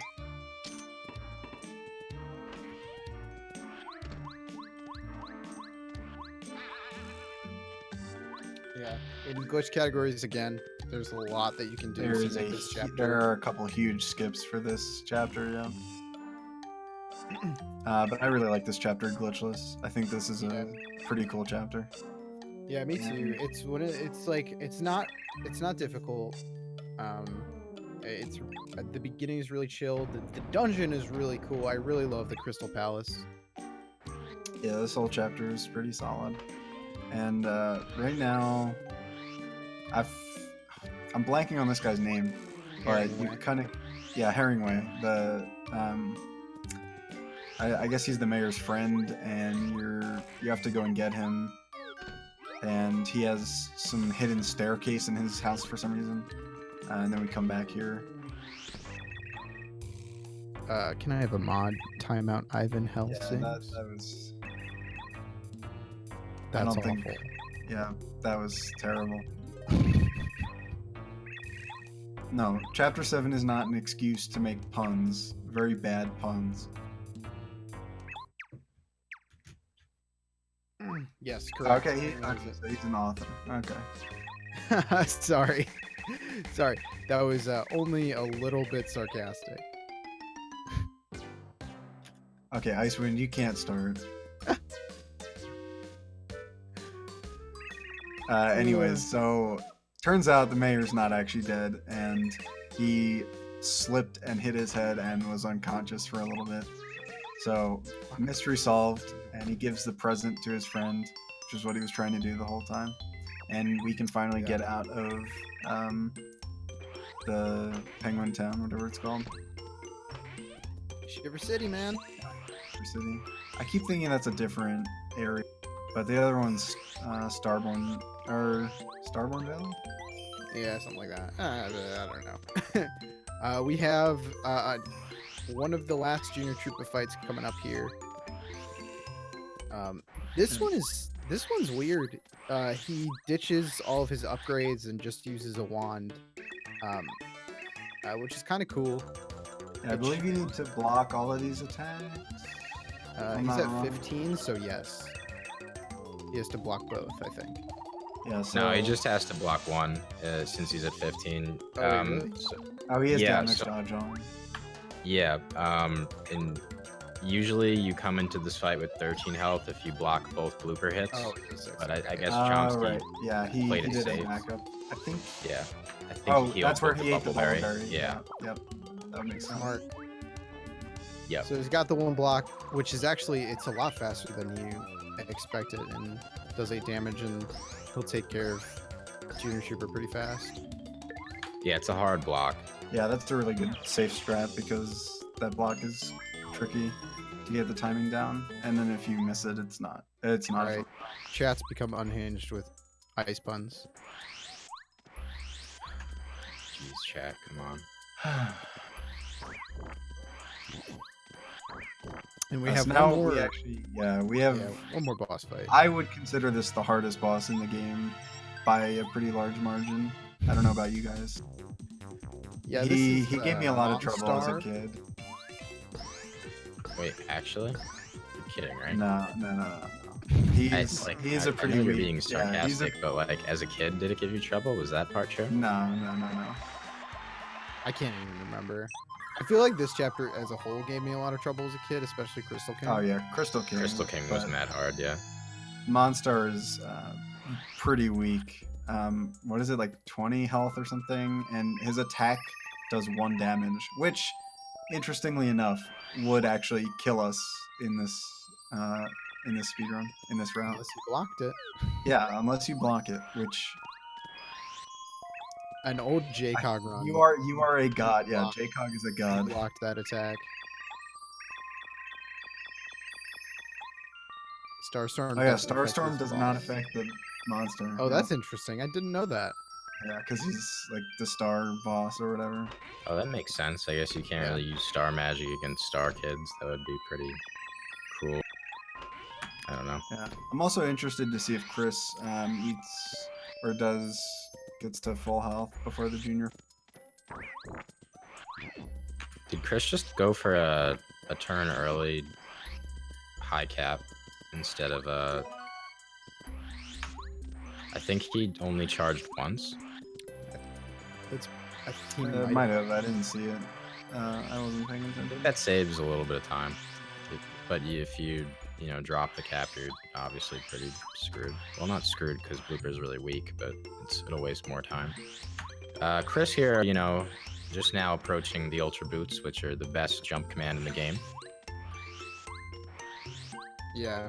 I It think he changes went. your power bounce back to. It's a little bit different than it was with the spin, and it's honestly a lot better. Yeah. Chris is Now gonna it get costs- this life shroom because he lost his life shroom to Huff, so this is a good backup. Yeah. Oh, he charged twice, Clara? Oh, I think he went for extra bounces then. I think you only need to do 5. Or 4. Anyway, Chomsky... Well, he won the fight. Yeah. So about to Chomsky. open. Yeah, Chomsky got a scarf from Starborn Valley from Merlot. He's one of those. It's one of the Merlin family. So he got a scarf, and he also got a bucket from the mayor. And he's going to equip these snowmen with the missing items, and they will do this little dance and open up the path for him. Yep. Usually a sub 3 hour or around 3 hour enter palace time is like really, really good. So let's see if Chomsky can get in there in 3.5 minutes. Has been taking a lot of safety saves and a lot of safety strats, but his pace is still pretty ridiculous. Yeah. Yeah, it just speaks to really how consistent John's movement and stuff. Yep, Yeah, very especially unfortunate for for a Chris. showcase race a year. It's really nice. Yeah, Chris's movement here is really clean. Getting that nice cancel off the snowdrift there. Yeah, Chris has been playing pretty well the entire run, and it's just unfortunate that that happened on General Guy. Yeah. Because we'd be a lot closer. It'd be a lot closer. He's still been getting pretty bad RNG, so Yeah, I would he's playing really say- well despite the RNG and the General Guy. It's just I would been say kinda that giving him a the hard gap time. would be closer to 2 minutes at this point if Chris got first try. Yeah, which General Guy. is like a lot more doable than you might think. Yeah. 2 minutes is not that much of a barrier, especially with Risky Bowser. Yeah, he is still I'm going just- for Risky Bowser. There is a chance that somewhere along the line Chomsky could screw up in Chapter 8 and or even on the Expert Bowser fight, you could get really bad Expert Bowser. Chomsky's Risky- It's not a doing question. Hurricane right here, which is the new attack we that Lackluster learned. Hurricane will blow away all enemies, and if it succeeds, and you won't get XP. So really nice. Makes a lot of fights really fast. and it's nice. We used to there used to be a glitchless route that upgraded Bow and used her spook ability, Can we not talk about? Can we, which was Yeah, we're not talking about that. please don't. harder. Yeah, spook is really spook kind of does the same thing as like a fright jar. It scares away the enemies. But in order to charge up the action command, you have to repeatedly hit left on the control stick, which, as you can imagine, if you haven't done it before, is a lot more difficult than mashing the buttons. And you actually do the same thing for air raid, but that's much more forgiving to charge up to full. A lot of people turn their controllers sideways, and that's not true. Ice, I was around for Spook. Chill out. A lot of people, and this is what I did, turn their controller sideways, and would just like kind of mash downwards, which is a little bit faster or easier than just hitting left repeatedly. Yeah, Glower actually has Wii U VC world record, which is a 341 right now, I believe, and he uses Spook route in it, but no one else attempts to use Spook anymore because it's ridiculous. And we've just gotten confirmation that Chris is actually going for Risky Bowser and hasn't just forgotten HP plus. So that'll be really interesting to see how that goes. Yeah, this is pretty good for the showcase. ch0msky with a 259.50 enter Ice Palace split. He's actually on PB pace, which is kind of insane. This is an amazing run. Yeah, this is pretty unprecedented. Yeah. Chris is also like this is good for the showcase too because Chris is like showing us an example of the worst RNG you can get pretty much. You know, 3 cap off, like second try speeding. Yeah. And Risky Bowser will be fun to show. Yes, so ch0msky's just getting into Crystal Palace now, which in my opinion is a really cool dungeon.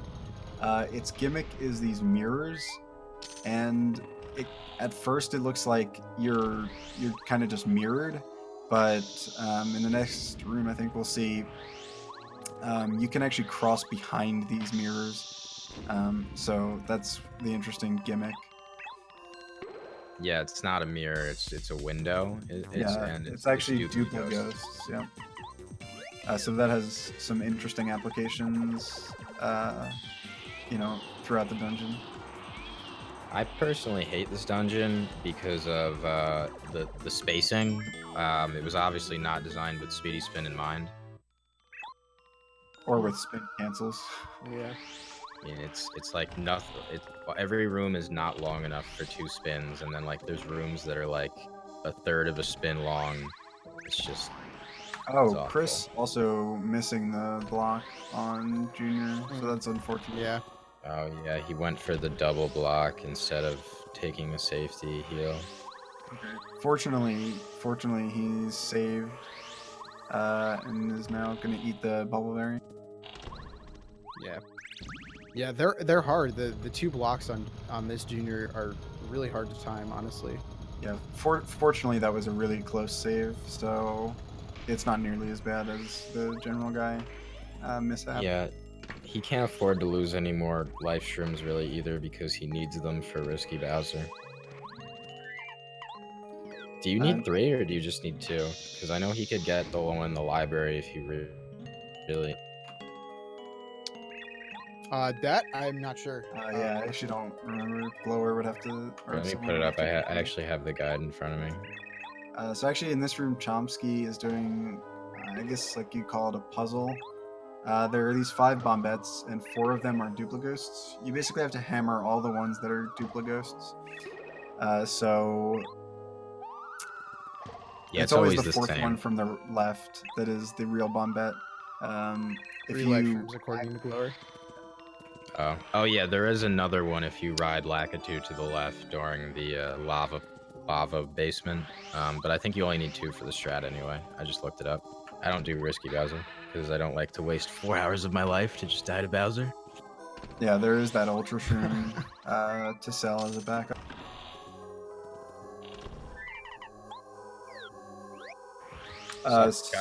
So ch0msky basically going around this dungeon getting keys, and he's about to get into the Hurricane Gauntlet.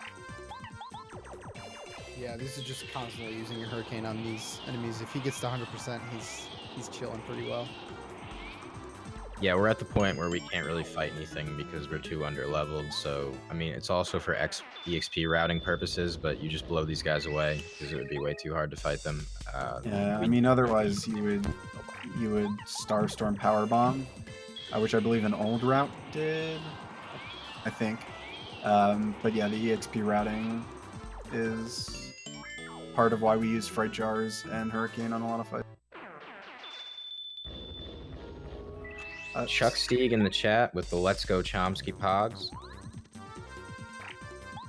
So actually, fun fact about this room that ch0msky's in this room only, the coins from these fights drop in exactly the same patterns every single time, and they count for double coins. Every coin counts as double for some reason.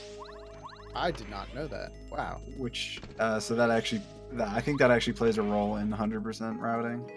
But yeah, that's just a weird, interesting fact about that room. ch0msky did a really good job hurricaning those. Yeah, that Hurricane mash is a lot harder than it might look. You have to mash A and B together at pretty high speed in order to get that to 100. Again, if you don't get it to 100, it is RNG whether they get blown away. Striddle, Hundo, just for reference, the world record for Hundo is 5 hours 17 minutes. A good time is probably in the 5 hour mark. Anywhere in there is considered a pretty good time. Okay, so yeah, no problem. This is kind of a similar puzzle to the Bombette puzzle, except it's with Cooper. This one is, I don't know if they expected this to be hard, but the 4 duplicosts are the 4 not taking the form of Cooper. So they just yeah, be a this little was just fun funny. This is just a funny nod to a bunch of the characters. There is actually a skip for that room in Japanese, but it is a glitch, so it is not allowed in Glitchless. Yeah, you're able to just you're able to just spin through that passageway without having to do the puzzle. Usually, if you try to go through it, all the duplicates will grab you and throw you back, but you're able to like spin into the loading zone without having to even touch them. A small optimization there. You can actually push the statue at a certain position and not like fall into the hole that appears. And that's actually a little bit faster because Mario doesn't do this kind of weird falling animation where he sort of flails his arms around. For sure. You guys want to talk about P up D down that ch0msky just grabbed? Yeah, so ch0msky getting P up D down, and there is also a counterpart P down D up that I don't think we get. No, that's garbage. So what that badge does is it increases our attack by 1 and decreases our defense by 1. So it's like a trade-off badge. Yeah, we need that. We need the attack, so it's a really good badge to grab. Yeah, we're basically just going to be supercharging the jump attacks. Yeah, but I don't think ch0msky uses P up D down for this fight because he opts for the block 5 out of 6 method that still utilizes damage dodge. We're gonna need it for Final Bowser though, and Hallway Bowser and Junior Troopa in the chapter 8, I think. Chris is 7 minutes behind Mr. Funny. All right, well that's not terrible considering he had to reset there. That actually Still sub 4 pace, yeah. And ch0msky doing the last puzzle in the dungeon. Just pushing these statues to their correct positions. He's doing it the most optimal way, pretty easy, and he's gonna fight the boss Crystal King.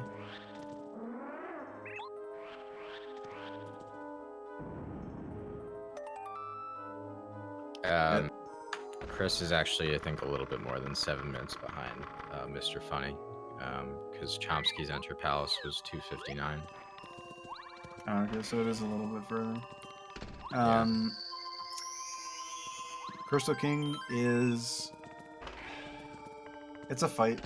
It gave a lot of people, including myself, a lot of trouble as a kid, and it actually is one of the worst fights in a speedrun of this game. Because when you power bounce, if you get a 3 cap, it's pretty much, there's nothing you can do about it, because he'll heal for 20 or 30, I think 20 HP. And there's no backup for that. So Yeah. These blocks here. All right, he gets 3. He just needs 2 more. Yep, this is going pretty perfectly. It saves 11 seconds to do the block 5 out of 6 way instead of using P up, P down here. The more casual way, or the easier route, I should say, is you switch to P up, D down. You only block 1 out of 3, and you use air raid to clear them the first time. And it's a little bit safer if you're not too confident in the blocks, but ch0msky is obviously very confident, and he gets it. Let's hope he doesn't get 3 cap. All right. Okay, and Very no 3 cool. cap, so Yeah. that's a 5 cap. That's a perfect fight. So Perfect fight. Samurai Man, this the showcase is going really well. We have one runner who is playing out of his mind and getting really great RNG, and then we have another runner who's getting kind of the worst RNG. So it's definitely a showcase. It's showing pretty much all that this category can offer. yeah, it's kind of showing the 2 extremes of the game.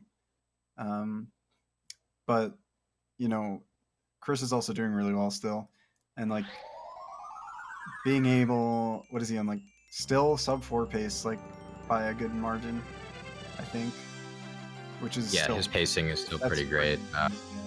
I think you need, like, if you're at like around, you can even be at like 315 and be on sub 4 pace if you're, you know, if your chapter 8 is really, really good. He's easily on sub 4 pace. But ch0msky is on like sub 350 pace right now, like actual PB pace. So Yeah, he's playing really well. oh, he's plus 50 on PB right now. Oh, okay. Well, he could get some golds. I don't know. Yeah, Samurai, RNG is like kind of a big deal in this game. It's not super crazy, but there are some situations where RNG can really screw you over for sure. It can get super crazy, like if you're on any percent. Oh, Well, yeah. but we're not running 80%. Yeah, luckily Glitchless There is should be an 80% showcase. Glitchless is a pretty beginner friendly. Yeah. We love prologue percent showcase. Glow, are you trying to do a GSA race of any percent anytime soon? I'm sure people. If you want to see how any percent looks, watch Glower's run at SGDQ 2018. I had the pleasure of couching for it, and it was pretty much he got kind of the worst RNG possible for that run. So it's kind of insane how different an any percent run is optimally to a glitchless run. Yeah, any percent is kind of, I think, the least approachable, or one of the least approachable categories in this game. And Glitchless is kind of the beginner-friendly category. There's not any hard tricks. Your movement you can sort of learn as you go along. It's not super crucial. Yeah. And there are so many resources for Glitchless. There's the beginner route. There are like multiple routes for your Glitchless: beginner, the expert, and optimal. There's the fresh, newly made video tutorial for Glitchless by ch0msky, which is super clutch. So Yeah, there's just a ch0msky bunch of resources. And ch0msky did a really great stream where he went through the beginner route that is fairly fresh, and just showing how to get into this game in this category. So if you want to check that out, it's on his YouTube channel. He streamed it, so there were a lot of questions from chat that he was able to answer. It's a really good resource for the game. Yeah, As so that's ch0msky makes his way to chapter 8. So that's kind of why we want to showcase off Glitchless, because I think a good chunk of the community considers it to be probably the best category in the game. there's a lot of good reasons to start getting into Paper Mario with this category. Yeah, it's definitely the easiest to get into. But as you can see from ch0msky's movement, the skill cap is ridiculous in this game, especially this category where, you know, every little ledge cancel you see him doing, where he's able to reset his spin, you know, it all just adds up to incredible time save and movement. Like Yeah, right there. Right there, even. Yeah. But yeah, it's very approachable. I mean, the community is always very welcoming and helpful to any new runners. So I'm sure we'll end up plugging the Discord or something after the run. But you know, if anyone's interested in this game, you know, we're definitely more interested in showing this off more often, and maybe even potentially having like a bracket or a league or something like that in the future. It's great that it seems like a lot of people in chat are enjoying this run a lot. Here, ch0msky, you can see, is going to Chapter 8, and we have Chris on the last hurricane of the segment here. Yeah, so Max, just watch one coin will land directly on Mario after this fight.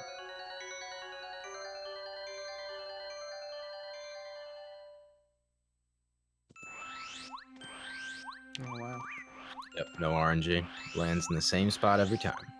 So ch0msky's also doing some lures with these enemies here.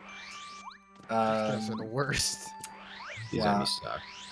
So luring enemies is actually something that's going to be used in Chapter 8 as well, or in Bowser's Castle. What you can do is manipulate the movement of an enemy to either lure them away from a particular spot and spin past them. There's also a thing, so they have sort of a home radius that an enemy patrols, and if you sort of lure them away and get out of that radius, they'll have like a question mark above their head and go back to their home. And then while they're doing that, they actually can't spot you, and you can just spin by them safely. And so that's one thing we do a lot to avoid some encounters. Yep. And also, what a lot of people do here during this cutscene, as soon as you start flying in the sky, they go and quickly turn the lights off in their room. I don't know if chat, you guys know too much about using CRTs for old like N64 games for speedrunning, but a lot of people are able to turn up the brightness on their CRT because there's a room that's completely in the dark coming up that you're able to see it even though it's pitch black. So for us here on our screens, it's going to look pitch black, but you're going to see optimal movement pretty much in the dark. Yeah. It's some people have like a filter in OBS that they use even to like turn up the gamma so they're able to see the room. You're supposed to use watt to light up the room and kind of progress through the a few rooms actually. I think that's it's like 2 long rooms, and Yeah. that's obviously slower because you can't spin with watt. You're just walking with watt. So Yeah. the dark room, blind basement is what we call it, saves a lot of time. And one thing that might get brought up a fair bit is, couldn't you just memorize the layout?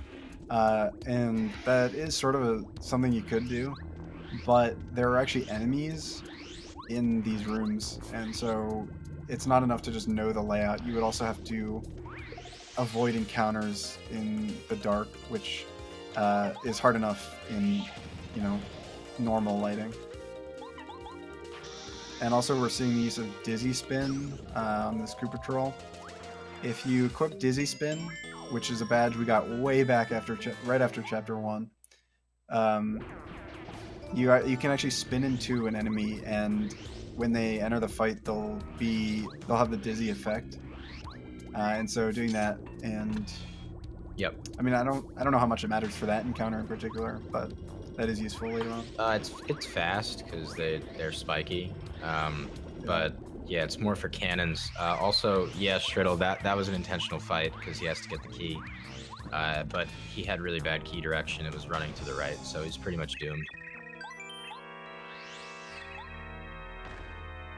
Yeah, easy to get it for. Yeah, it's an easy way to get into battle safely. And man, you'll see it up ahead. We're gonna do a cannon room, and you know, we pretty much run past all the cannons because we're like level 8 or something at this point. You know, and we're at the end of the game. And so ch0msky got dropped into the jail here. He's gonna pick up a life shroom. and then he's gonna do the basement to get all the way back to where we were. Yeah. Interesting thing about that life room, Striddle, is for question mark blocks that you see that usually have items in them, the item will go the opposite direction that Mario is facing when he jumps into it. For that box that you spin into, really nice movement down here from ch0msky. It'll go the same direction. It's just something interesting that I noticed. Because if you try to face the opposite direction, the life shroom will actually pop up on top of the box next to it, and it can be kind of hard to grab. Yeah, so if you're watching ch0msky, what he just did in the for those platforming sections, there's actually some sick jumps you can do to get on the platforms with the blue switches and hit them, and then jump to the moving platforms and use paracarry. So that actually saves some like uses of lackluster, I think. Yeah, casually they want you to cycles. use lackluster to jump to get over to the platforms, but if you're really precise, you could just jump.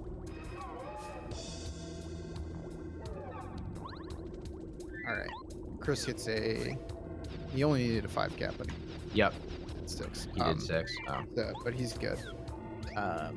Gets out of chapter 7 pretty well. Still, you know, there's this huge time between the two of them, but thankfully that boss didn't give him any trouble.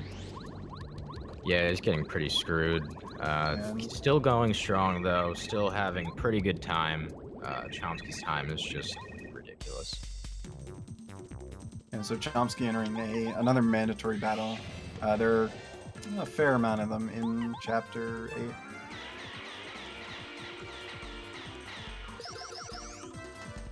8. I think he just got cut off there. Okay, did I cut it? It's like you forget that. Yeah, so chapter 8. Luckily there he got the magic Hoopa to run away. That enemy could be pretty troll. If you kill 3 of her comrades, she usually runs away, but she cannot. ch0msky didn't get any fright jar fails though, so he could have just killed her. It just gets a little complicated with EXP routing sometimes if you get some screw ups, because if you level up in the wrong place, you could end up being kind of screwed on Final Bowser. Yeah, leveling up at Hallway Bowser is probably one of the huge time losses. You have to. There's a really out of the way backup, so he doesn't want to level up at Hallway Bowser. So that is one of the reasons the XP routing is super tight. Just so that we don't level up on Hallway Bowser. In Glitchless, you actually can just go fight Final Bowser after leveling up on Hallway. It's just gonna take way longer. Okay. Yeah, it's kind of, it's like, it's not risky per se, it's just really, really slow, and you have to count Bowser's HP. Here's the blind basement. So here he's doing the basement without using Watt, and it just looks pitch black, but with enough fiddling, lights off, brightness up, he can actually see the room well enough to do this on his TV. Yeah. And yeah, I was probably just thinking of the beginner route, I think. But in any event, not leveling up on Hallway Bowser enables us to keep Peril for Final Bowser. Yeah, if you level up on Hallway Bowser, there's a backup. It's just kind of slow. You just like do less damage to him at the beginning of the fight, and then have more to deal with later on. If you have 2 repel gels and 2 life shrooms, it's still pretty much free though. But ch0msky does. So ch0msky just getting to door 1 now. Came all the way back up from the basement. You can actually skip that entire basement section with a really easy glitch. So it's kind of unfortunate that you can't do it. Oh, Chris first struck. That's gonna waste a little bit of time. Encounter's about 12 seconds. Still very low encounters in this run though. These guys are both really good at avoiding. Both of these guys have been on top of their encounters for the most part. Another this room coming up for ch0msky is the flood room, which is back and forth, changing the water level to get a key to get out of here. Can be completely skipped in a glitch category with a really cool set of tricks that you use to get around here. I believe Chomsky is a little bit ahead, behind his PB, but he's still like within a minute, which is really nice. This is a really insane run from Chomsky, and Chris has just been getting kind of hit in the face with the RNG. But worth it to mention that Chris has been playing super well, regardless. Oh, for sure. For sure.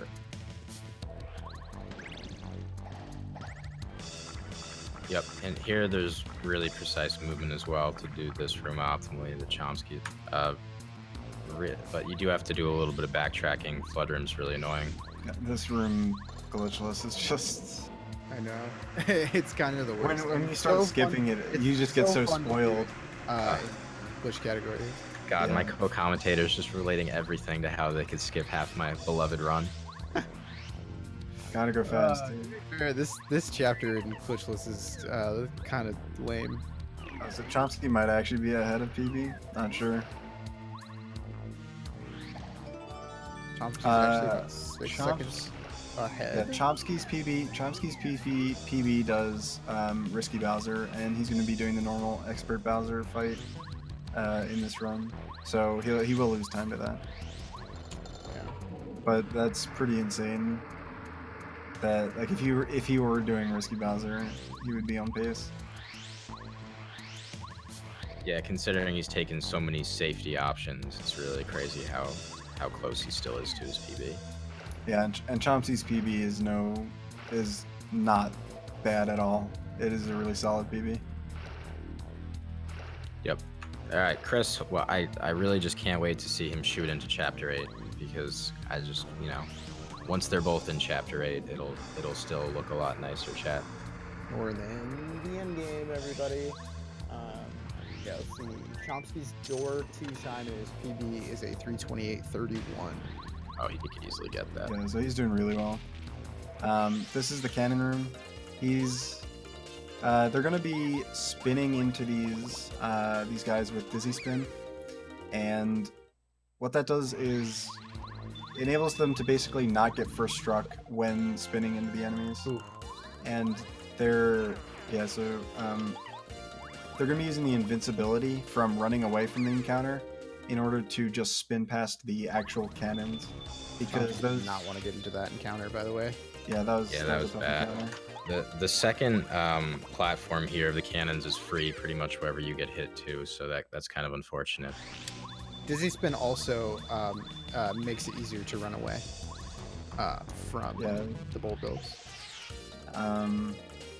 Especially these cannons, you don't want to be encountering these cannons, so that's why we want a way to get past them. Not only because they're encounters and we don't want to have to fight them, but also the cannons themselves are really tough to run away from. Yeah, if you don't Dizzy Spin into them, their meter starts with nothing, and it goes super. I mean, you have to mash for your life, and you will not get anywhere close to full. You have to get good RNG to actually run away. All right, so Chris is now in Chapter 8. Chomsky had 2 unnecessary encounters there in the cannon room, so that's going to lose him about 30 seconds, especially since he first struck them. And this guy right here, okay, so he gets by there. That guy can bone you, and it's not great if you get boned there, because you're pushing the block, so when you come out of the block pushing animation, you're helpless. So if there's a bone headed towards your face, there's nothing you can do. Nice little lure right here. Yep, so he lures that guy, like I said, out of his home, and he has that question mark above him, and he doesn't see Chomsky when he just kind of walks by him. Yep, very, very tricky to do without the bait. I know that some people just YOLO it, but the bait's that's never pretty free. Yeah, very safe. So all that was to get this key, and he's going to advance to door 2. He's going to do a little quiz here to get past this door. And Chris is going to bridge the first door 1 part, and then going to do the basement here. Basically how this quiz works is a bunch of enemies will run on screen, run around, faff about, and the door will ask you a question about, how many of this enemy were here, how many feet were out there, how many color, and I don't know what the Yeah, question how many toes were on the how many toes Jeez, does with the Raphael toes again. the Raven have? Yeah. Luckily, the answers are always the same, so it's 1 1 2 1 1, and we can get out of here. Chris getting into an encounter. Right? Yeah, he had 2. That was actually his second encounter since he got really? to the castle. Yeah, Oof. kind of unfortunate. That first one was he kind of jumped on the Koopa. It's a but little tight right at the beginning there. yeah, usually the safest thing to do is just wait for them to come at you and then just move left or right. I think he was trying to go too fast, you know, just trying to save up some time. He needs this life shroom. Actually, the encounter in the first encounter he got was like, I feel that I suck at that room, so that was just a tough room to get by. But yeah, like Berserk said, if you get this quiz wrong, which we obviously don't because the answers are really easy, there's actually a fight with 3 anti-guys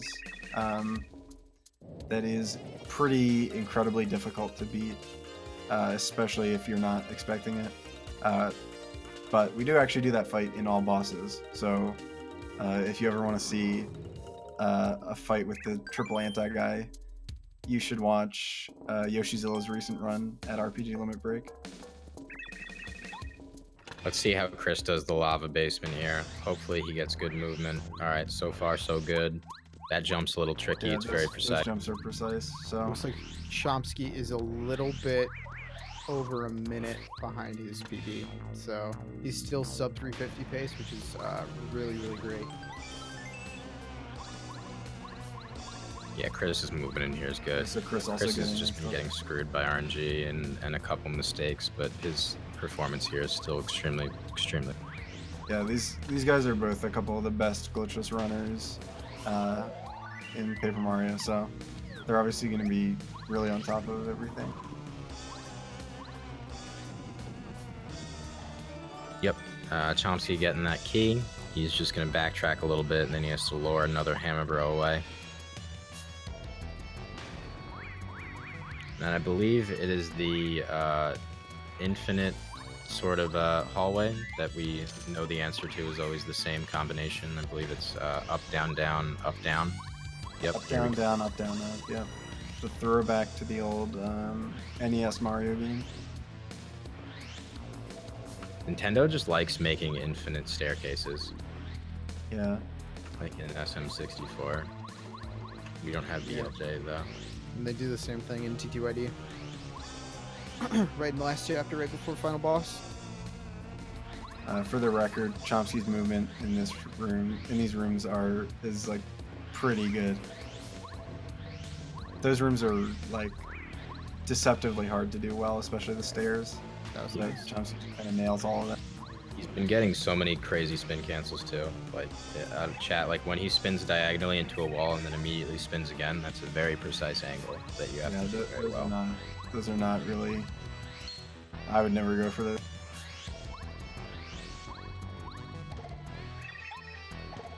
Yep. So Oh, now, are we already at Peach? yeah, he's at Junior now. Right after this.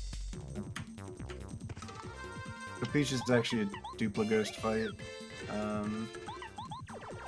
And he's going to use Hurricane to try and get rid of them.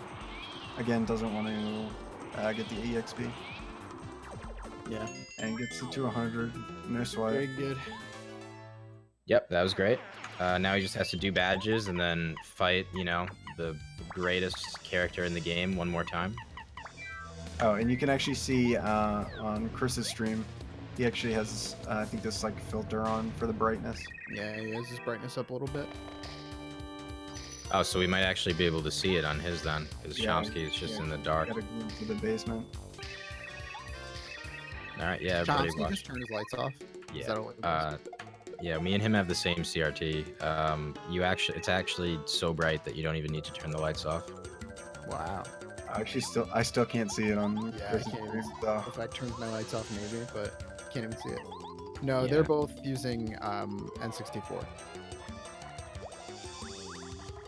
Yeah, there's just a couple methods to make your image bright enough. Some people look at their capture and they just turn the brightness way up in like as like an OBS filter, and some people just turn their TV brightness way up. This last junior fight is actually like the easiest one. His attacks super easy to block because they're just like his normal jump attack. It's just that if you get capped, it's a little bit of a huge time loss depending on your cap. No 3 cap. Blue Bob in the chat, by the way. So Chris getting an encounter in this basement, which actually gets to show off the stage for the fight, which I really like. Also, Max, that fight is the easiest in Glitchless. It is definitely not the easiest junior fight, as far as I'm concerned, in No Peach 4. The 3 cap though. Yeah, I mean... Yeah, I mean, if you get 4 capped on that junior fight in No Peach Warp, it's really bad. RNG makes it bad. It doesn't make it hard, though. It just makes it... Oh, yeah, no, that's true. I don't know. This late in the run, I'm worried about the blocks. Yeah, but they're the same blocks from Chapter 1. Yeah. All right, well, ch0msky is coming up to Hallway Bowser, the penultimate fight of the game. Yeah, this is the last time that you don't have to like deal with ridiculous Bowser backup strats and contingencies. Guys, the guide for Glitchless Final Bowser, there's so many contingencies. I believe ch0msky made most of the backups though, so shout out to him. But this fight, yeah, it's another standard, you're in peril, you're bouncing on his head, that's it, you know? Yeah, this guy is actually pretty easy, especially compared to his final fight. Yeah. You just want to... Oh, he got a... Was that a 5? Cap. Nice. Yeah, 5 cap. You can kill him in 2 turns with 2 5 caps. If not, it's no big deal. You just power jump him on turn 3, but it's still a little time loss, you know, because 3 turns is longer than 2. Alright, so you're going to see well, he here. got that 4 cap, so... Yeah, Bowser has to do this animation where he has the star rod and he's like, I'm all powerful, and he yells at you and then he laughs. And you can actually still hurt him on Hallway when you're in peril and use power jump. Yeah, you just normal jump on him and kill him. It's like it's a few defense points he adds, as opposed to on Final Bowser when he actually is completely invincible during the Star Shield. Yeah. Yeah, ch0msky just has to do the climb and ch0msky is on sub 350 pace. He's about a minute behind his PB Blue Bub. Yeah, just gotta. It's kind of a long final fight. He's gonna save obviously for safety. He has nothing to really try to rush here. Yeah, ch0msky's been getting pretty great RNG. No fright jar fails. Some pretty good caps. And yeah, he's just been playing really consistent.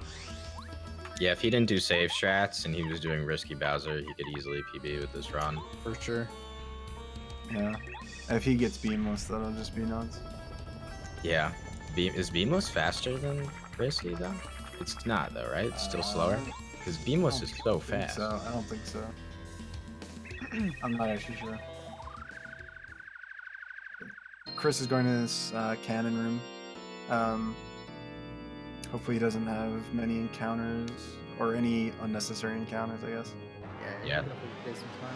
Yeah, he's gonna have to do another one Double. here, unfortunately. Alright, well, we're headed into phase 1 on ch0msky's stream.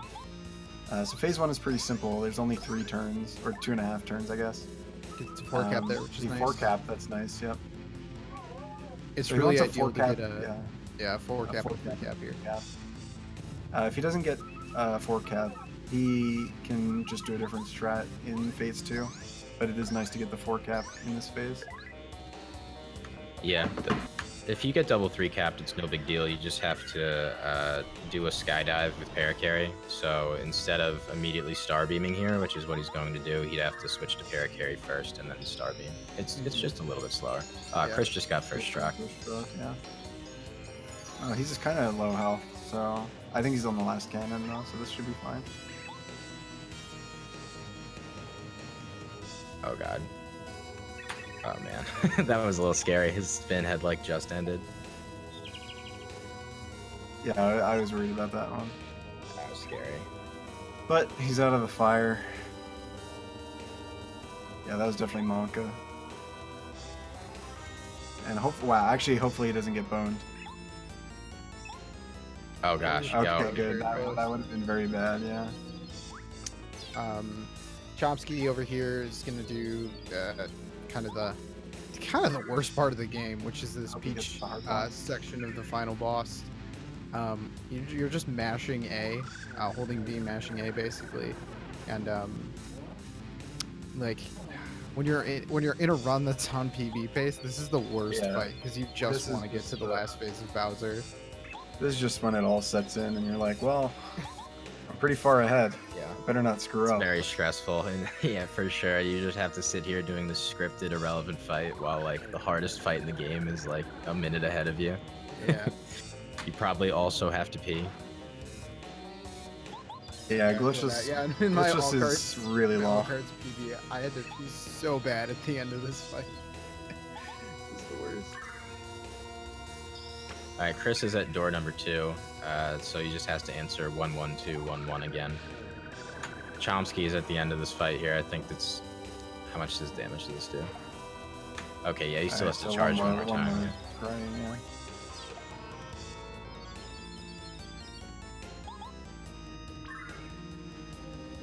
But we're almost at the end, guys. How have you guys been enjoying this? You guys having a good time so far? I have.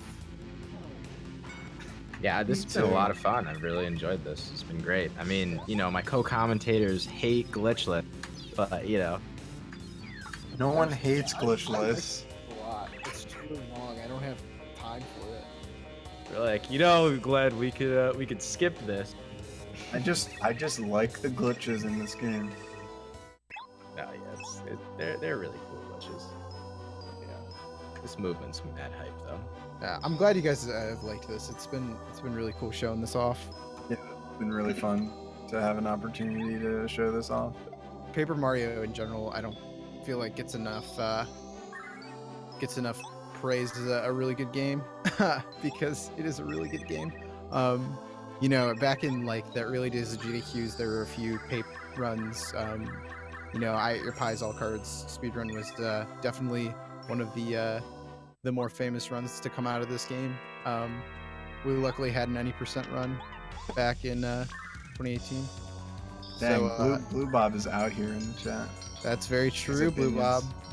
I ch0msky like that. in Final Bowser, so it's time for everything to come in. Yo, Half Jace, thanks for the host with 40 viewers, man.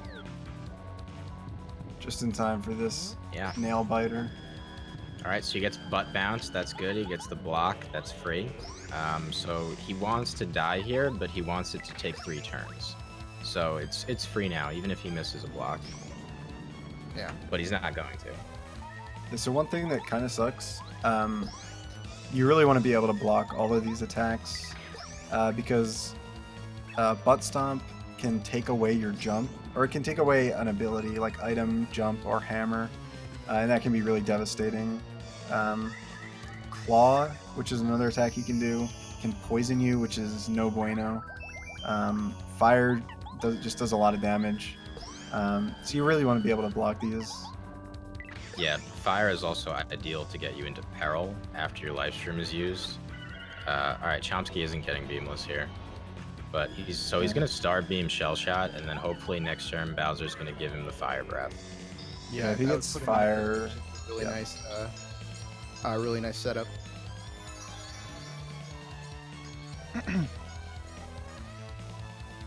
Fire Breath also, in my opinion, is like the easiest attack to block. Oh, yeah, I would say. No, Oh, he's giving him get the some claw. Ouch. Oh, that's annoying. So this is gonna take another few turns now because so he's down to 3 HP, which is good. because, you know, if you're, it goes off a percentage whether or not Bowser heals. Lightning, nice. Yeah, lightning's fast. Also, yeah, enjoy this banger of a tune. But now it's going to take a little longer because he isn't going to be able to abuse overpowered peril strats. He just has to keep power bouncing or power jumping. At this point, if we had Mario at higher health, it would put his health percentage higher than Bowser's, and Bowser has a very high chance to heal himself, and he can just lock you into a like a pattern of healing. But shout outs to ch0msky for finishing it off a 343. 343 star rod. That is pretty insane for this. Honestly, that is really good for this race. I mean, yeah, that was awesome. Killed it, dude. That's gonna be a 347, I think, which is only like a minute below his PB. 349. I thought it was like 4.5 minutes. I think it's. I always think of 6 minutes. I can't remember exactly. But yeah, the sub 350 in a race is just incredible. So congrats to ch0msky, a really good showing. His PB star rod was a 341, so he'll have a 349 here. Oh, it's a 608. Icewind says. Okay, congrats ch0msky. So like we were saying here, it's 608.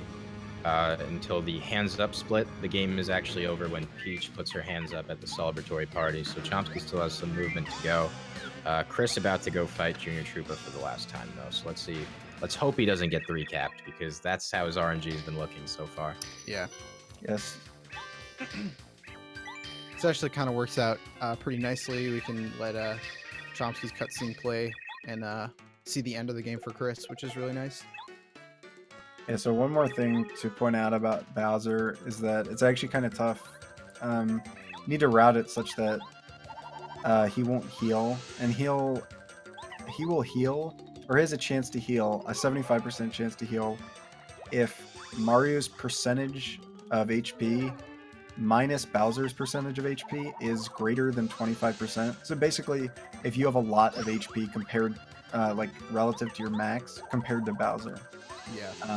So it is actually, you have to kind of toe the line between doing a lot of damage and, you know, you can't just have a ton of health always. And Bowser is strangely like the only boss with this really complicated. I mean, it's not super complicated, but compared to the rest of the game, like this weird AI. Right. Yeah. There are certain points where he'll use certain attacks. So Chris gets this nice, So a really smooth junior fight there. He did 5 bounces instead of 4, but I think Chris is just like stunting on these enemies at this point, you know. It's really good though, because if he got a 3 bounce, not only would he have to go get a backup life shroom from the library, he would have to go get back into peril to fight Hallway Bowser by going like 4 rooms back, getting first struck by an enemy, running away, getting first struck again, running away, and then walking all the way back. So it's a really bad backup. Yeah, it is really it's not good. Incredible how crazy it is. So and we're also gonna see risky final Bowser here. Yeah, so this will be really interesting to see. This will be fun. This will be interesting. All right, so he has 2 life rooms for risky Bowser. I mean, he does have to go through a hallway first. Yeah, we're gonna see ch0msky also do a glitch here in a second, but it's technically not. Luigi skip. Yeah, so just a real quick. When you go to the party, Peach's party, Mario and Luigi both go down the pipe at Mario's house.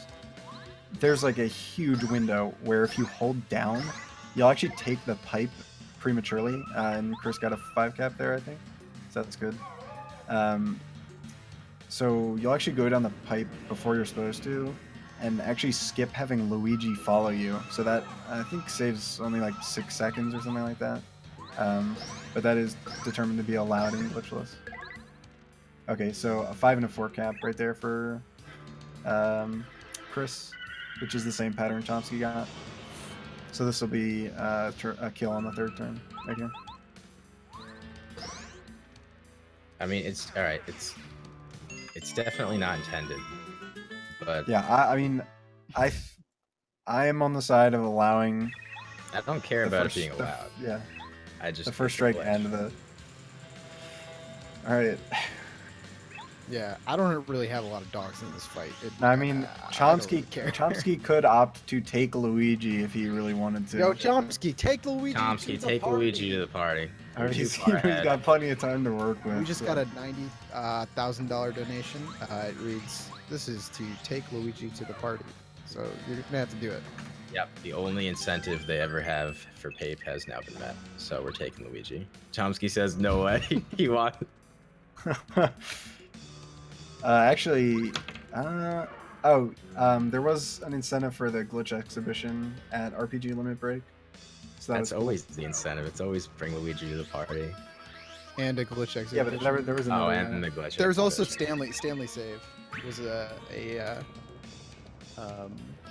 does Risky Bowser not have any equips beforehand, or did he? No, it doesn't. Before? Wow. Okay. It's just that's always scary. That's always scary when. That's always scary. I think in all bosses, you don't do equips there. Re-equip Speedy Spin here. If you do it fast, it'll save time. But yeah, just a 90K donation, no biggie. And yeah, ch0msky is coming up on the final cutscene here. ch0msky hates Luigi.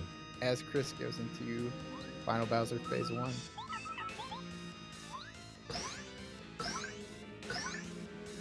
Getting the 4 bounce. So he got nice. the 4 cap. That's really good. Yep.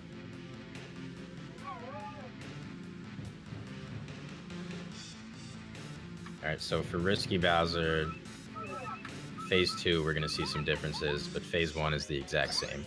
Just a casual 349.30 here. Yep, so Chris finishes up Phase 1, and ch0msky is done with the entire game. That's pretty impressive. 349.30. Yeah, 30. I think it was like a time 31. is 37, it looks like. 37, or did yeah. it time? I Time think was it after? split late unless the timer is a little bit off. Yeah, that's just a really good run. It's like for a race, even for not a race. That's just sub 350 just so in that general. is super really GG, and congrats to ch0msky for that showing. And, and Chris is about to savior through this awful part of the run. Yeah, you guys wanted to see it again. You told us what you wanted to see. We got one more Peach fight here. This is. We're excited for it. Yeah.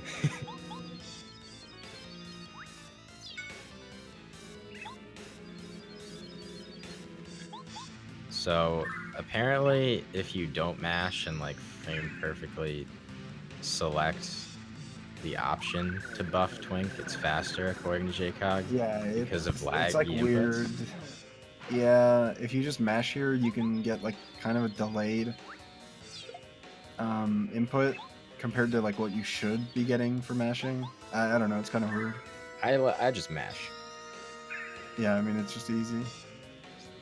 You know, another example of the lag of the N64, which you know we all love anyway. Yeah.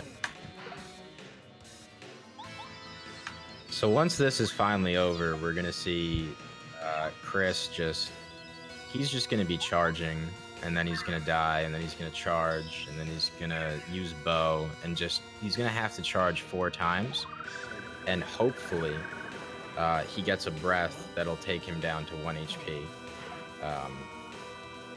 And then he'll have to use out of sight and then take off Bowser's shield and then get a power bounce 4 or 5 on. So do you happen to know the kind of chance of beating Bowser and Risky Bowser?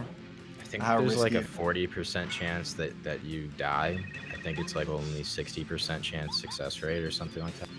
I don't know. I'm not sure the exact. I think it's 40% failure. Alright, so that'll be interesting to see if he gets a good fight. Yeah. His fire breath is, I think it's something like 50%. Yeah, I think it's 50% for fire and 25% for the other 2 normal attacks. I think is what. Slightly over 50% says ch0msky, my boy. Yeah, but you need to get the wave at a certain turn too. Yeah, wave. So Bowser has 2 attacks, like special attacks. There's the 3 normal attacks: claw, wave, and claw, fire, and butt stomp.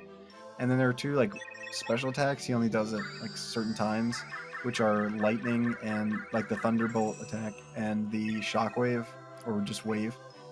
Wave is kind of tough because it actually, even if you block it, it wipes out any charge you have. So hammer or jump charges you do. And he has a higher likelihood of doing it if you use charge attacks. Yeah, so you're gonna have to be out of sighting at a certain time with bow. So he's gonna charge here. He's gonna use out of sight, and then next turn he has to die. He has to die again and use his second life shroom.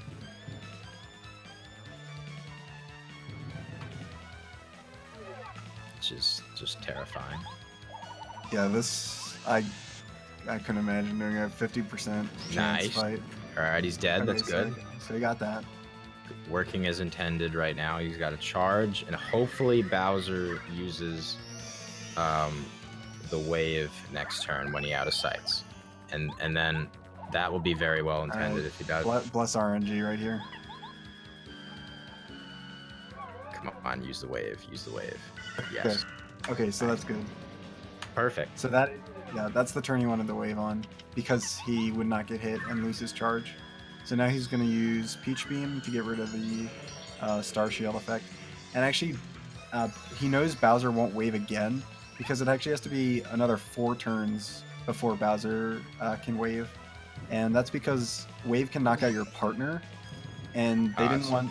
Yeah, they didn't want... Charge out of sight, Chris. Charge out of sight. No. Charge and out of sight.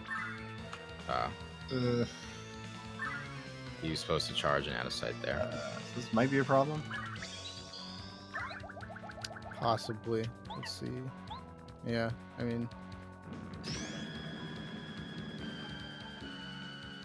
I'm not sure how he's going to back this up. I don't know what is happening. Not sure how he's going to back this up.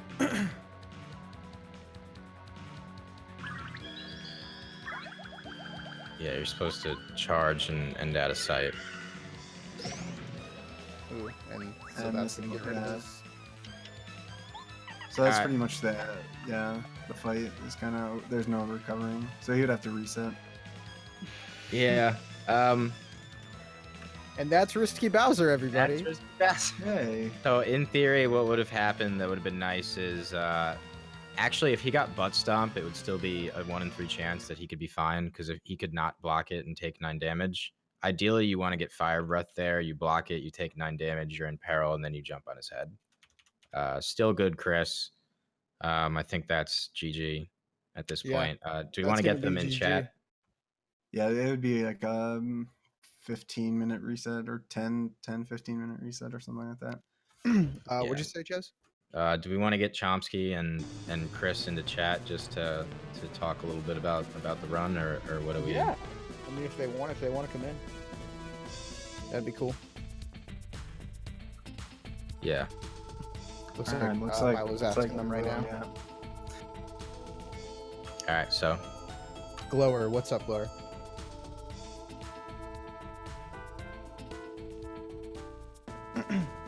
Yep, just join the call, guys. Oh yeah. Once we're done with this, I'll post it. Oh yeah, all the sellout plugs are gonna happen. Don't you worry. It's happening. Hello. All right. Hey Chris, what's up? GG, dude. You got pretty screwed by RNG the whole run. That run was just... It did not want you to have a good time. Yeah, I mean, it was still really good. You were still on like sub 4 pace, what's up, regardless of all the terrible stuff. What's up, ch0msky? Congrats, GG on the sub 350 race. That was really impressive, man. Thank you. Am I just not hearing Chris, or is this is not Mike? Maybe. This is Mike. Yeah, no, I'm here. I just don't know what to say. Sorry. That's okay. It's all good, Chris. It was a really good race. You guys, Yeah, I actually thought you played super well, like super close to ch0msky the whole time. There was obviously the speedy spin and general guy. Yeah, that was brutal. And then the game really just showed how much time that loses because we were like pretty much neck and neck. I feel like when that happened, and I also just didn't really practice before going into it, and I just kind of wanted to show up for fun. Really, I like straight up forgot how to do general guy fight for a bit and practice the timing for junior troopa, and the most practice I got was like half a run in the 30 minutes I had today. I was just gonna go for basic muscle memory. Yeah. Well, I mean, you got through. I still had fun you were still at regardless. really good I pace the whole still time. think you played super well the whole time. I mean, that Yeah, was great. like, I mean, on top of like everything that the game threw at you, you know, that was still a really good showing, to be honest. For sure. yeah, I had some pretty. It's just funny. It's a race, right? Like this would never happen in a PB attempt. Yeah, Like my luck was kind of ridiculous in this run, honestly. It was insane, dude. Yeah, Yeah, it like, was especially the 6 really cap lava stupid. piranha, the fright jar in chapter 6. I mean, it was kind of crazy. So, Yeah, if you had opted for risky strats and not saving, you would have PB'd probably. might have. I mean, Yeah, it would have been close. Actually, 347. I don't know if there was like 2 minutes worth of backing up, but I mean, Yeah, it was probably close. not. But it was still. Yeah, I'm pretty sure this was like my third sub 350 of all time. So yeah, that's pretty lit. It was a race. Yeah, other than I think probably the biggest like mistake, quote unquote, was like the cannon room. There was like cannon desert room as well. Probably the cannon, and then yeah, I literally got lost in the desert, that was pretty not good. Oh yeah, yeah. For a second, I was we were really very worried. confused. I literally retraced all my steps because I was like, "Where the hell am I?" Yeah, we were pretty confused. Yeah, well, I think usually I just go through the desert on muscle memory, but I was like, you know what? I'll pull up the route, and then I think just looking at the route like confused me somehow. But anyway, probably that and cannonless. Yeah, big mistakes. Yeah. Yeah. So that was I mean, I think that was a really good showcase. Yep. All right. Thanks, guys. Both of you guys played really well. So GG. Yeah. I'm looking forward to listening to you guys' commentary, watching the video back. Thanks, man. Yeah. So I think that'll kind of wrap it up for this showcase. It was a lot of fun. I always have a lot of fun commentating and watching this game, watching people play as well as these guys both played. So if you guys have watched this and are super interested in Paper Mario speedrunning, I really suggest joining our Discord. I'll plug it right here for you. Give me a sec. Yep, and we have tons of guides. You know, all the people that are really good at the game are always very helpful and, you know, willing to assist like new runners and answer questions and stuff like that. We're actually looking into maybe doing a small tournament in the future or something like that. We're pretty interested in the competitive scene as far as like, you know, creating an official one for our game that we run here. So, you know, if people are interested in that, people enjoyed the showcase. You know, there's more to come. Big thanks to GSA for allowing us to be here and allowing us to stream on this, and had a lot of fun. Shout outs to like current Pape streamers. So we cover that. Yeah, if you guys are interested in this category, especially, you know, Shaz here, Salty Shaz, he has been grinding this game a lot. I know ch0msky, he's been trying to come back to Glitchless and get a good time, man. ch0msky also runs some glitch categories. You do no peach warp. Yeah, just no peach warp right now. Yeah. Same with Blue Crystal over here. Does no peach warp. Myself, I've been grinding the all cards category, and I'll probably come back to Glitchless in a little bit, maybe, if some people want to see that. Who knows? But you know, other Pape streamers out there, you got Butterlord 120, my very good friend, who he's been grinding all cards as well. He's got the Glitchless world record on N64. JCog, super consistent Pape streamer, really good. He's been doing any percent actually, which is a crazy category if you guys haven't watched that. Glower streams this game as well. He's got world records and everything. He plays on Wii U though, so you can just watch him and yell at him for it. Yeah. Who else, guys? Who else? I mean, obviously Chris here too. Hopefully is going to come back. Yeah. Blue Bob, who is also a really good SM64 runner, come back to Pape Glitchless. Who else? There's some new runners that have been running recently. Dreaded Fall, Headnisk. We gotta, we have a lot of levels right now as far as beginner, intermediate, expert. So anyone is welcome to come and try to learn the game and everything. It's a really welcoming community. For sure. So yeah, thank you guys so much for watching and being really chill in chat and asking questions and having fun with us. We've had a lot of fun. So yeah, I'm Max Hillman. You guys can sign off. I'll see you guys whenever. All right. I'm Salty Shaz. I'm Blue Crystal. I'm ch0msky. Thanks for watching, everybody, and thank you to GSA for giving this opportunity to pape. It's pretty exciting. All right, cool.